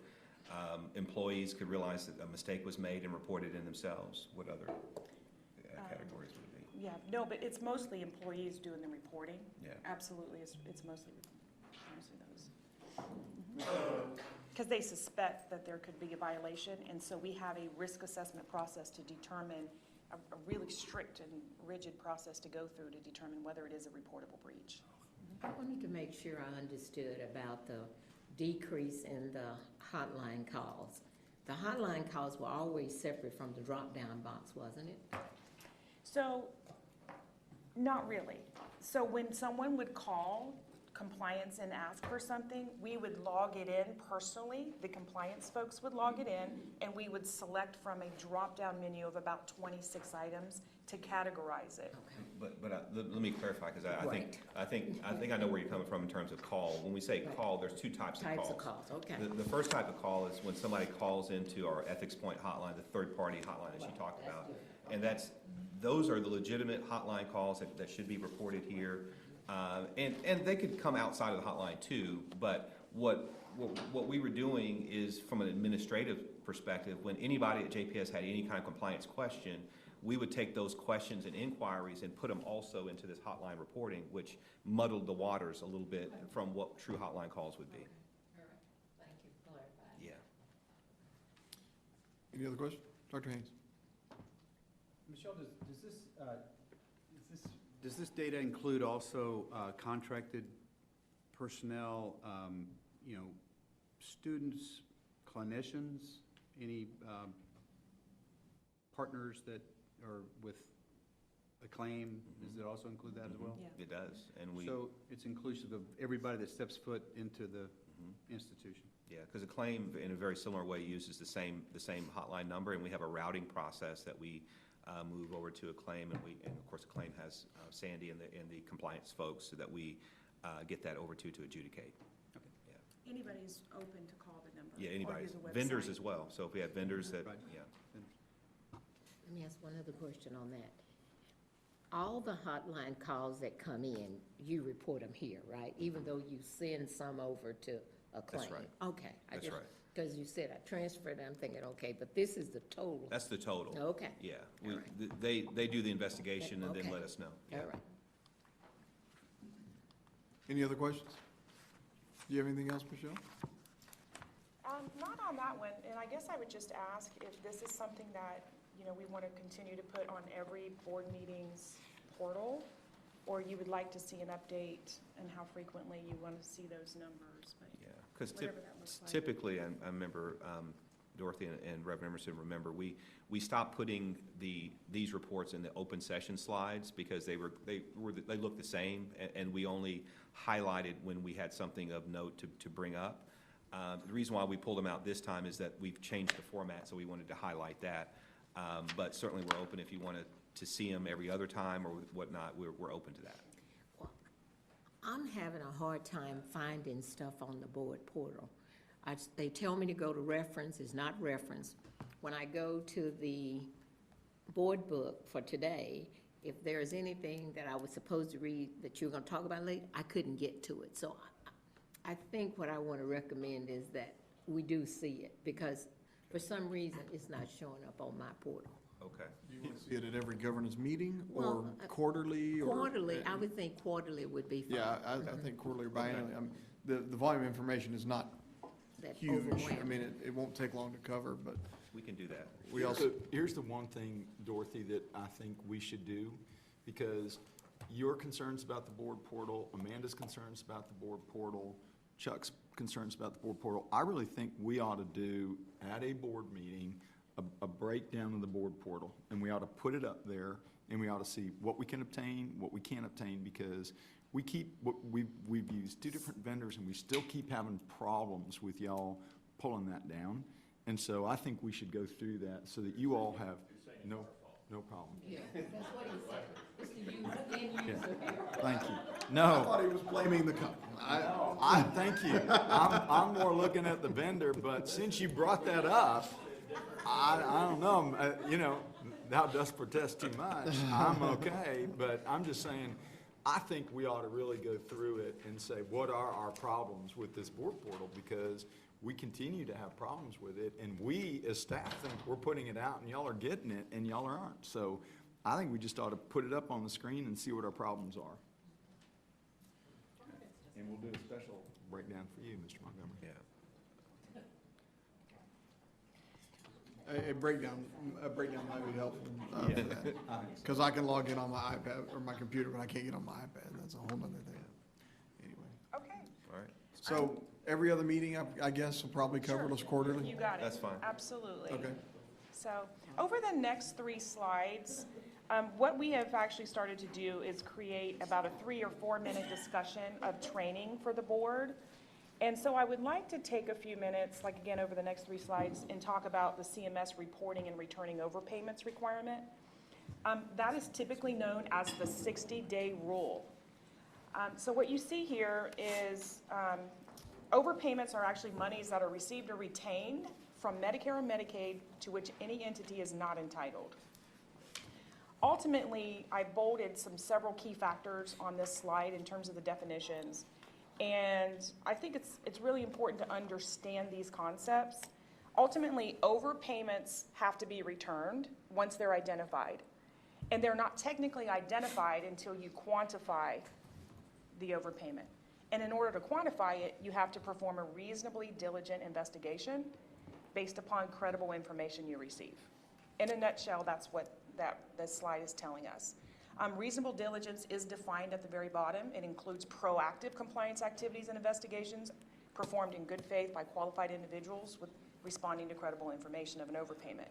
Proactive compliance activities do happen at JPS, and you approve those in an annual work plan. That's why we have, part of the reason why we have an annual work plan, you directing us where we should be looking.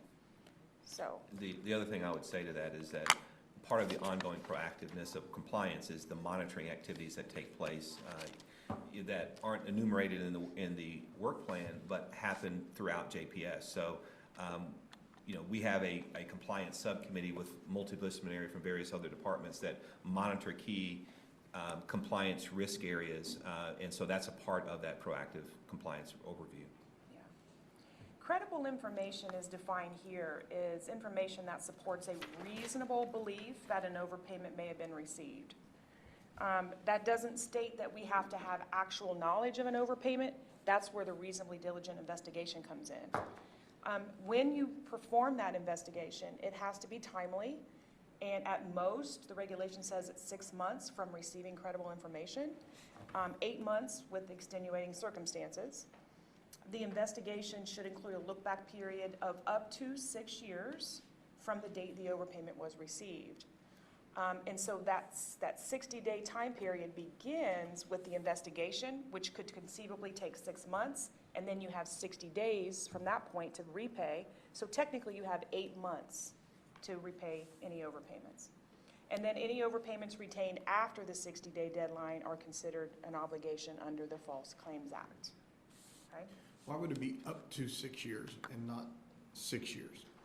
It depends on the circumstance of the overpayment. So if the overpayment was a result of some new process you put in place 12 months ago, and that caused the overpayment, then you would only necessarily need to go back for that 12-month period. Okay, thank you. So you're looking. Does that change the accounting also as well for credit balance? I'm sorry? For this particular, does it go back to finance to book it as credit balance also as well? Credit balance look Does back? it change the accounting? The accounting side? Well, I don't know if Sharon can speak to that, but I know that when we do a repayment. I just want to make sure that we coordinate. Oh, absolutely, no doubt. So, and we've done minor repayments all the time, and it happens, from time to time. Again, just like we're reporting breaches, mistakes occur, and so you identify. That's the whole purpose of doing this. You identify and repay, and so when we process those normal course of business repayments, we coordinate with finance and get it back to the intermediary. And I assume that you're working with finance while this activity is going on. Oh, absolutely, Okay. absolutely, yeah. So key takeaways from this rule is the rule does not specify the amount of overpayment. It literally says any overpayment should be returned. Any dollar value, any change. Providers have a clear duty to undertake proactive activities to determine whether we have overpayments. And then any single overpaid claim requires further investigation. That's also written in the rule. Again, that starts a reasonably diligent investigation. And then determining whether or not it's sufficiently credible to merit investigation is fact-specific determination. That's when we let the lawyers chime in. Okay. That's when it gets more Really clear. ugly. Yeah, much clearer, but it depends, right? Yeah. So any questions on the 60-day? If you do a 60-day investigation, a month later, you come up and you find another, you have to go back 6 years or whenever that new process started. So it's any.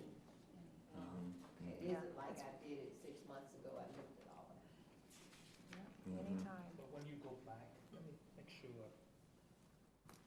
guys, with some of these, the cost report already closed.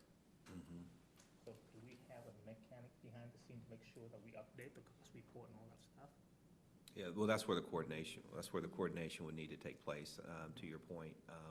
You know, because when you do just any kind of standard look back, and let's say it is all the way out 6 years, then you would have some closed years. So we'd have to work with finance, rev cycle, and all of that to make sure that that's, if there's any adjustments that need to be made, yeah.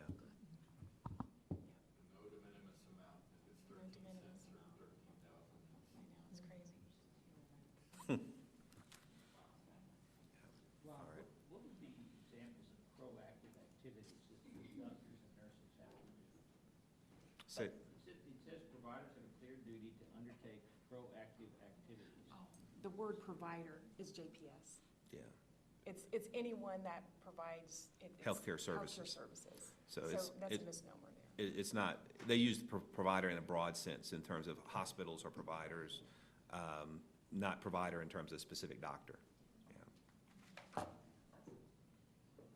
All right, so that's our education component. There will be a test next meeting, study. Issued by the government. Steve Cliff Notes will be available. All right.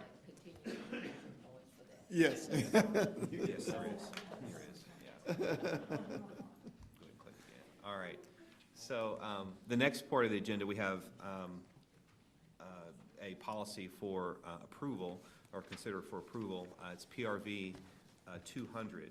PRV is a privacy policy, and the privacy policy addresses employee access of personal medical records policy. So the main tenet of this is that it prohibits employees, JPS employees, from accessing their own personal medical records through Epic. We've talked a lot about this in the past, and one of the things that we realized that from a policy perspective, there was ambiguity in our current policies that didn't specifically state that JPS employees were not to access their personal records. Even though we've had a lot of discussion around it and we've kind of talked about it, we wanted to kind of nail this down because this is something that the leadership and you all, we've talked about want to have happen. And so this specifically states that. This is a new policy, by the way, so this didn't exist before, so a short one. The second point is provides guidance for accessing personal medical records. So there's a proper way of doing it. My chart is the primary way of doing that. And ensures the confidentiality and integrity of JPS personal medical records. And so this is going to be a very helpful tool in our HIPAA and privacy enforcement, because we can point directly to this policy going forward to help one, educate, because educate needs to happen first before enforcement happens. But also, if it comes to enforcement, people will know before there's conversations around it. So. DT, can you hit your button for us, please? It might not help. Well, it won't hurt. No, that helps. Because we all have should have access to our own medical record. Are you talking about blocking them completely, or they just don't have access to it but view only, or No, they it's have to go this. to proper This channels? is those cases where we have snooping. So we have people who, it can be two different flavors. Let's talk about. Let's say that I'm a JPS employee, and I just want to go into my record for whatever reason, and so I just go in through my regular Epic login, and I'll go in and access my record that way. What we're saying at JPS was that is a violation. That's impermissible. There is a proper, because most patients and everybody else have to access their records through MyChart, so they still have access to MyChart. They can get all of their information that way, so it's not blocking their access. It's just saying that accessing it directly through your JPS Epic login without going through the proper medical records channels is prohibited. Can we? Is there a prompt? Is there a rule base within Epic that can block that person out? It should be, for common sense, It should be, have that yeah. particular. Yeah, I don't know how, rules-based works in terms of where you could block your own, because we have similar last names. Yeah. Break the glass. Yes. So we did implement break the glass if automatically, if you are an employee of a claim or JPS and you come to, so we have started that process very, very recent. We just removed that access for the employee health clinic only because obviously it was very, very cumbersome. Every person that comes in there is an employee.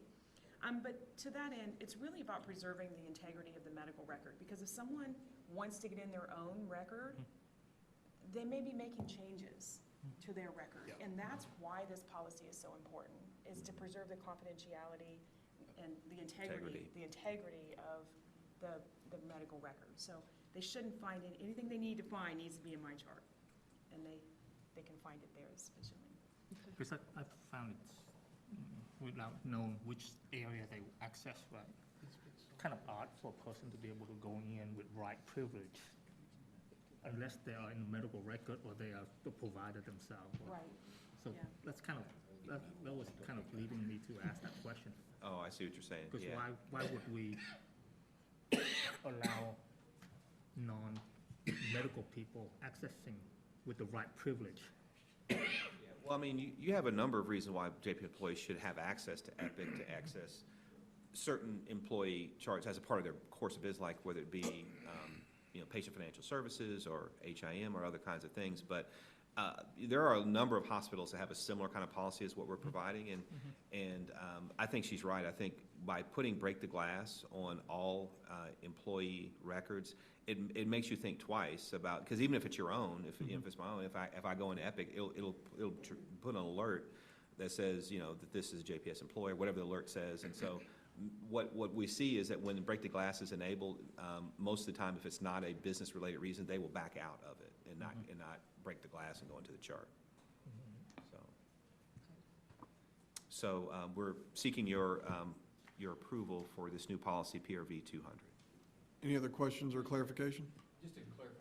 Just a point of clarity, I think we were talking that we would anticipate it might evoke a little questions from the clinicians that may be in a situation where they may be asked to write a prescription for a family member or someone by this definition that is related by blood adoption or marriage. And so just from the perspective of our clinicians to practice reasonable medicine, not controlled substances by any means, but to be able to do that, I think we're going to have just some questions, and think we need just to make sure that we clarify that. Is that prohibited by this policy? Well, accessing their own record? No, they're family members. A family member. Family member's record. As a treating clinician. As a part of the care, they're treating their own family member? Yes. For a particular issue that might require, the Texas Medical Board would say that it would be acceptable in an emergency situation or in a situation where they couldn't get any, or the access was delayed for some reason. So reasonable clinicians would do that. So I'm just asking for clarity up front, because you can anticipate that the question's going to come up. Let me respond to that. I don't think you treat a family member or a patient any different. They're a patient. And so I don't think you got to get outside the system. You got to treat them all on the same level. And the medical records and so forth need to reflect you're doing that. So the policy would restrict you from accessing the records of the family member? Not if you're the physician of that family member. If you're the physician of the family member, you have access. You're part of the care team. But if you're trying to treat them different than you would any other patient in terms of that use of that information, then that's where you got a problem. So, but I don't think you have a problem. Okay? Okay. If you're part of the care team. So if you happen to be part of the care team and they happen to be a blood family member, you're the treating physician, and all treating physicians should have access to those charts. I think what. Because you're asking us to change the policy. What's the penalty for doing that first? What's the penalty for violating? Yeah. Well, it's the same as what we currently have. There's another policy by the name of PRV 114, and it has 3 categories of sanction for privacy violations. That PRV 114 is patterned after the HIPAA law, and so. That's the reason it's referenced here. It is referenced there, yes.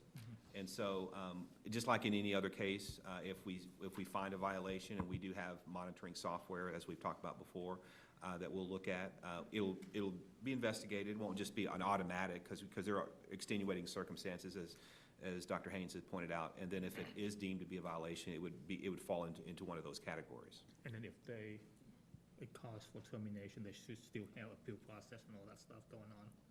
If it's Like a egregious, regular, right? Mhm. yeah, in the normal course of progressive discipline, that's correct, yeah. I just want to make sure we don't bring them back and shoot them. Oh, I'm no, approving something this I would don't follow know the about. normal. Right, good point. Anybody have any further questions? Dr. Haynes, does this have the clarity that you were seeking? I think it's not clear in the way that it's just not clear in the way that it's written, that would be an exclusion. But if we have the. But Jay, I don't think it's an exclusion. I think you have to treat that patient, whether they're somebody that's off the street versus your family member, have got to be treated under this policy the exactly same way in terms of documentation, in terms of how you deal with them. You can't, you're still the doctor, whether if your family member or the patient, got to be treated exactly the same way and documented the same way. There can't be an exception, is what I'm saying to you. So that's the clarity. So, you and I may need to talk later. I'll be happy to do that. It's called clarity offline. Yes. Thank you. All right. You need a motion to approve? Oh. It says access medical records, though. Just make sure that. If they're your patient, whether they're a family member, you got access to it if you're the doctor. So, okay, you need a motion. I'm trying to Let me say, understand what your about concern is. consultation? A family member consultation? Say that again? I think I'm kind of where you were at, because the physician may not be the attending physician for that patient, but that patient happens to be a family member, and they need to consultation with a trusted family member, but they're not treating that patient, and they access that. That's the part, yeah. I'm with you on that one, too. So you're saying that a family member is not treated by their, make sure I understand. The family member contacts their doctor, who happens to be related to them. No. No. They contacted one of the family member for consultation. I'll give you an example. Let's just say one of our staff members has a child, and it's on the weekend, and an antibiotic needs to be written on Epic. Okay. Okay, it's obvious. Is it prohibited for that clinician to access the medical records of his child to write that prescription? Of his own child? Mhm. Well, By this policy. yeah, well, I mean, would that be the normal course of how it would be done if they, I guess I'm trying to reconcile what Neil is saying with what you're saying, is that it almost sounds like an exception to the rule as opposed to the rule itself, in terms, would it be the normal course? They would just call the doctor that they're related to, and they would write the prescription? No? Urgent and emergency situation. Yeah, emergent situation. Okay. Okay. You can't access anyone. You can't access anybody Right, else, and right. so they're trying to call somebody. So, I'm happy to, if we need to bring this back for clarity, it's up to y'all. It's not, we want to make sure that it's clear. It depends on the board. I don't think it's clear. Yeah, I think, to be prudent, let's table this to the next governance meeting, and let's have Neil and Dr. Haynes Dr. get Haynes together. get together. So that they can figure out, we can make sure that if there needs to be more clarity, so that there's not exceptions or whatever else. Absolutely. Before we do something, just to turn around next time and revise it, that would be, Absolutely. I don't think there's anything end of world in this policy if we punt until April, I think it Yeah. is. No problem. Is that okay with the board? Then I'll go ahead and make a motion to table. Can I have a second? I'll second. Second by Dorothy DeBose. All in favor? Any opposed? Thank you. Okay. Now that we got that, let's talk a little bit about, Suzanne, can we get the copies of the amendments to the standard operating procedures. Suzanne's going to pass out both the red line and a final draft so that you can see where we've gone. Keep in mind, up until we started this really in January, discussing it at the end of last year, this document hasn't been revised since 2006.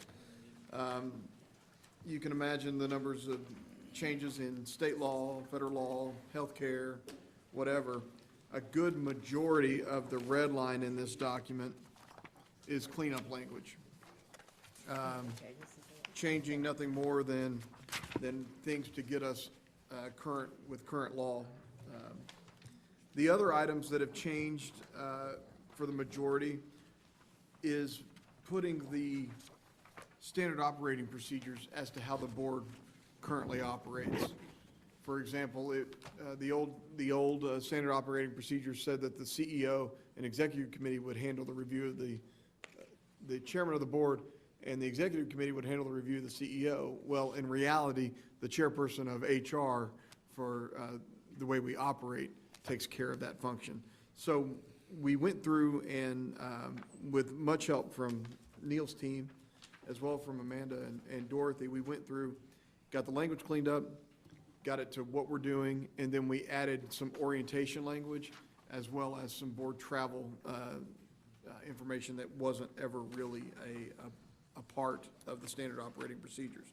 It also talks and touches about continuing education and our roles and responsibility as board members to further our education, to meet other people in our same roles across the country, wherever they may be, to continue to innovate and help continue to move the organization forward. I'm not sure the best way to do this, and I don't know if we want to go by line or by major change, but if we do that, Ralph will be late picking up his wife who's been gone for 2 weeks, and we don't want that to happen. So I guess I'll first off and start and see if anyone has any questions.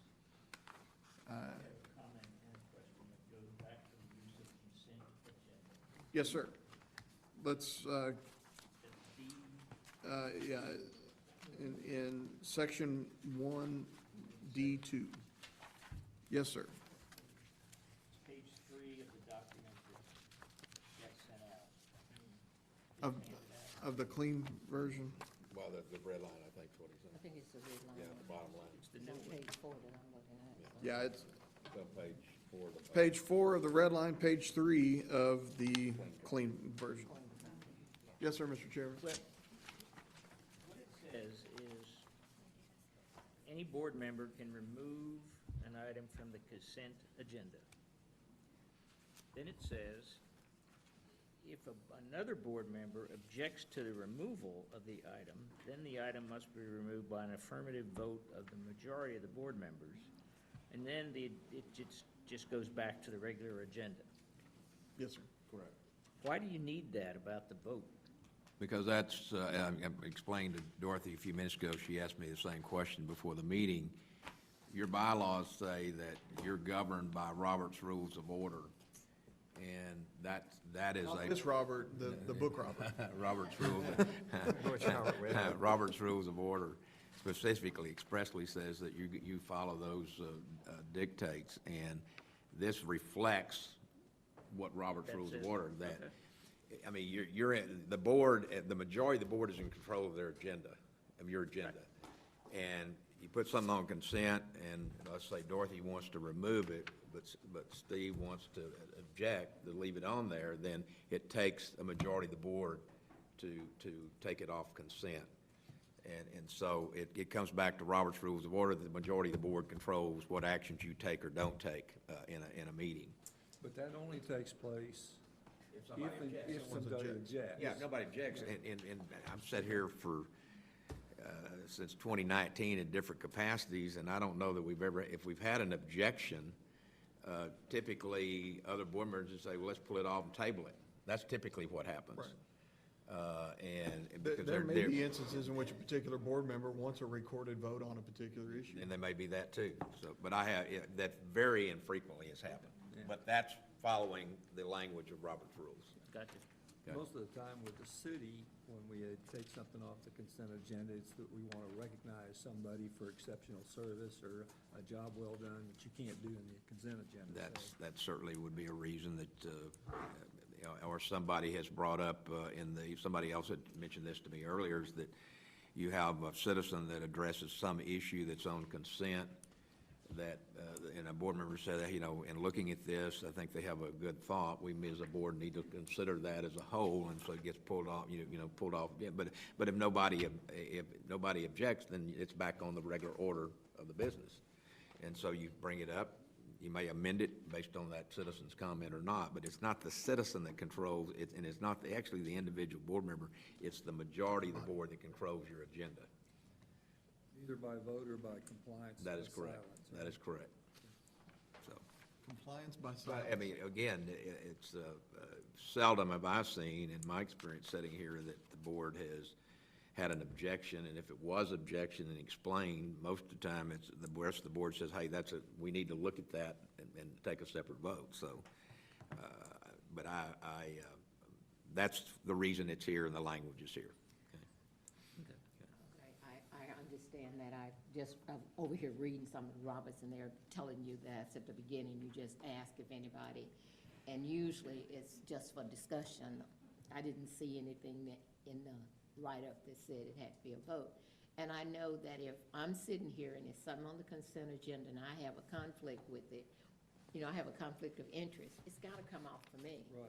And so I would say, could this be, I can't vote on this, this be moved I from mean, the consent you agenda? wouldn't remove it. If you have a conflict of interest, you just announce that before the consent vote. And that's happened before, if somebody says, hey, item 8, I've got a conflict in, and I need and Suzanne and I always reflect that in the minutes, that you abstained to item 8 on your consent vote, whatever that may be, or something to that effect. So we've had that happen. I recused myself from that, yeah, okay. Yeah. So many of them when you missed it and you didn't. Say again? What happened if there's so many items on there that you missed it? You can come back at the next meeting when you approve the minutes and indicate at that point that that's something I should have abstained on and I didn't realize at the time, and I want the minutes to correct that I am abstaining. Or we have handcuffs waiting on him when he gets back. We have our own police department. So, either way, it'll be taken care of. No comment. Our intent is for the board to adopt this new document. Yeah. Well, it'd be a recommendation for the full board. Recommendation to the full board. Right. And I appreciate the incredible amount of work that's obviously gone into this. And maybe I'll go out to lunch, but this is the first time I've seen it. Has it been posted previously? It was posted, sometime, and I think Suzanne. It was one of those that when you clicked on it, you had to go down a little bit on the board to find it. Yeah, it was there as a meeting, but you had to go down a little bit. It didn't come up the way, yeah. I'm certainly supportive of updating this. I'm just now looking at it, a lot of new language. I just would ask, or maybe I'll vote no, but I'm not ready to approve it. I'm sure it's great. I just feel uncomfortable approving. Well, it some was written language. by the best committee of the Finance board of committee? directors. How could it be wrong? We just wanted to present the changes, there is not a hair-burn need to update it today or to make the recommendation today. Our hope is always to move things as quickly and responsibly as possible. But we can take it up as an action item. We can certainly take action today, but we can also take action at the next governance committee meeting before we forward it to the full board. If it doesn't cause any heartburn, I'd appreciate that, just because I may have questions or. A lot of it, yeah, feel free to give me a call. Most of it's clarification. Yeah, I'm sure. It's clarification and/or putting in the policy what is the normal process, like putting things on the agenda and that thing. Right. And who has the responsibility. If it doesn't cause heartburn, I'd appreciate that. What's today's date? 27. See, In it your went onto motion. my iPad yesterday. Second question. I second this motion. The table. It wasn't really a motion, it was a question. Okay. Sure. State what the motion was. The motion currently by Steve Montgomery and seconded by Ms. DeBose, is to table the action on this particular item until the next governance meeting. Subject to the chairman's desire. And before we vote, I have a question from Chairman No, Weber. I'm just gonna say, it arrived at my iPad yesterday at 2:15 PM, which is not a whole lot of time to be reading. Sure. And I understand that. I know that we had the finals ready to go on Tuesday, but however the matrix works and getting onto the board portal is understandable. Again, we don't, there's no house on fire here. We don't have to approve it, but just wanted to make sure that you had a hard copy of the red line as well as the black line copy. And we can certainly entertain any changes at the next meeting. So I have a motion on the floor. All in favor of tabling until the next governance meeting, say aye. Aye. Any opposed? Okay, so we'll punt, so to speak. Read through it, let me know. You can email me personally if you have any questions, or you can get directly with Neil at Neil's office, and we'll get it all sorted out.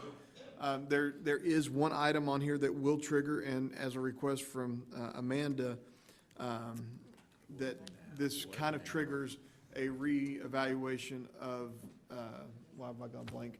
Of the bylaws. And so. Bylaws of the board. The bylaws of the board. And so what we'll also bring back at the next governance meeting is an opportunity to kick off that process of reevaluating the bylaws, because they need to be updated as well. For the consent agenda, can I opt out unless I opt in? Yeah. Just the bylaws? Just to make sure. Then, you voted yes before you voted no, I don't know. With that being said, it is 1:17. We have a quick executive closed session, and we will do that at 1:17. Thank you. Okay.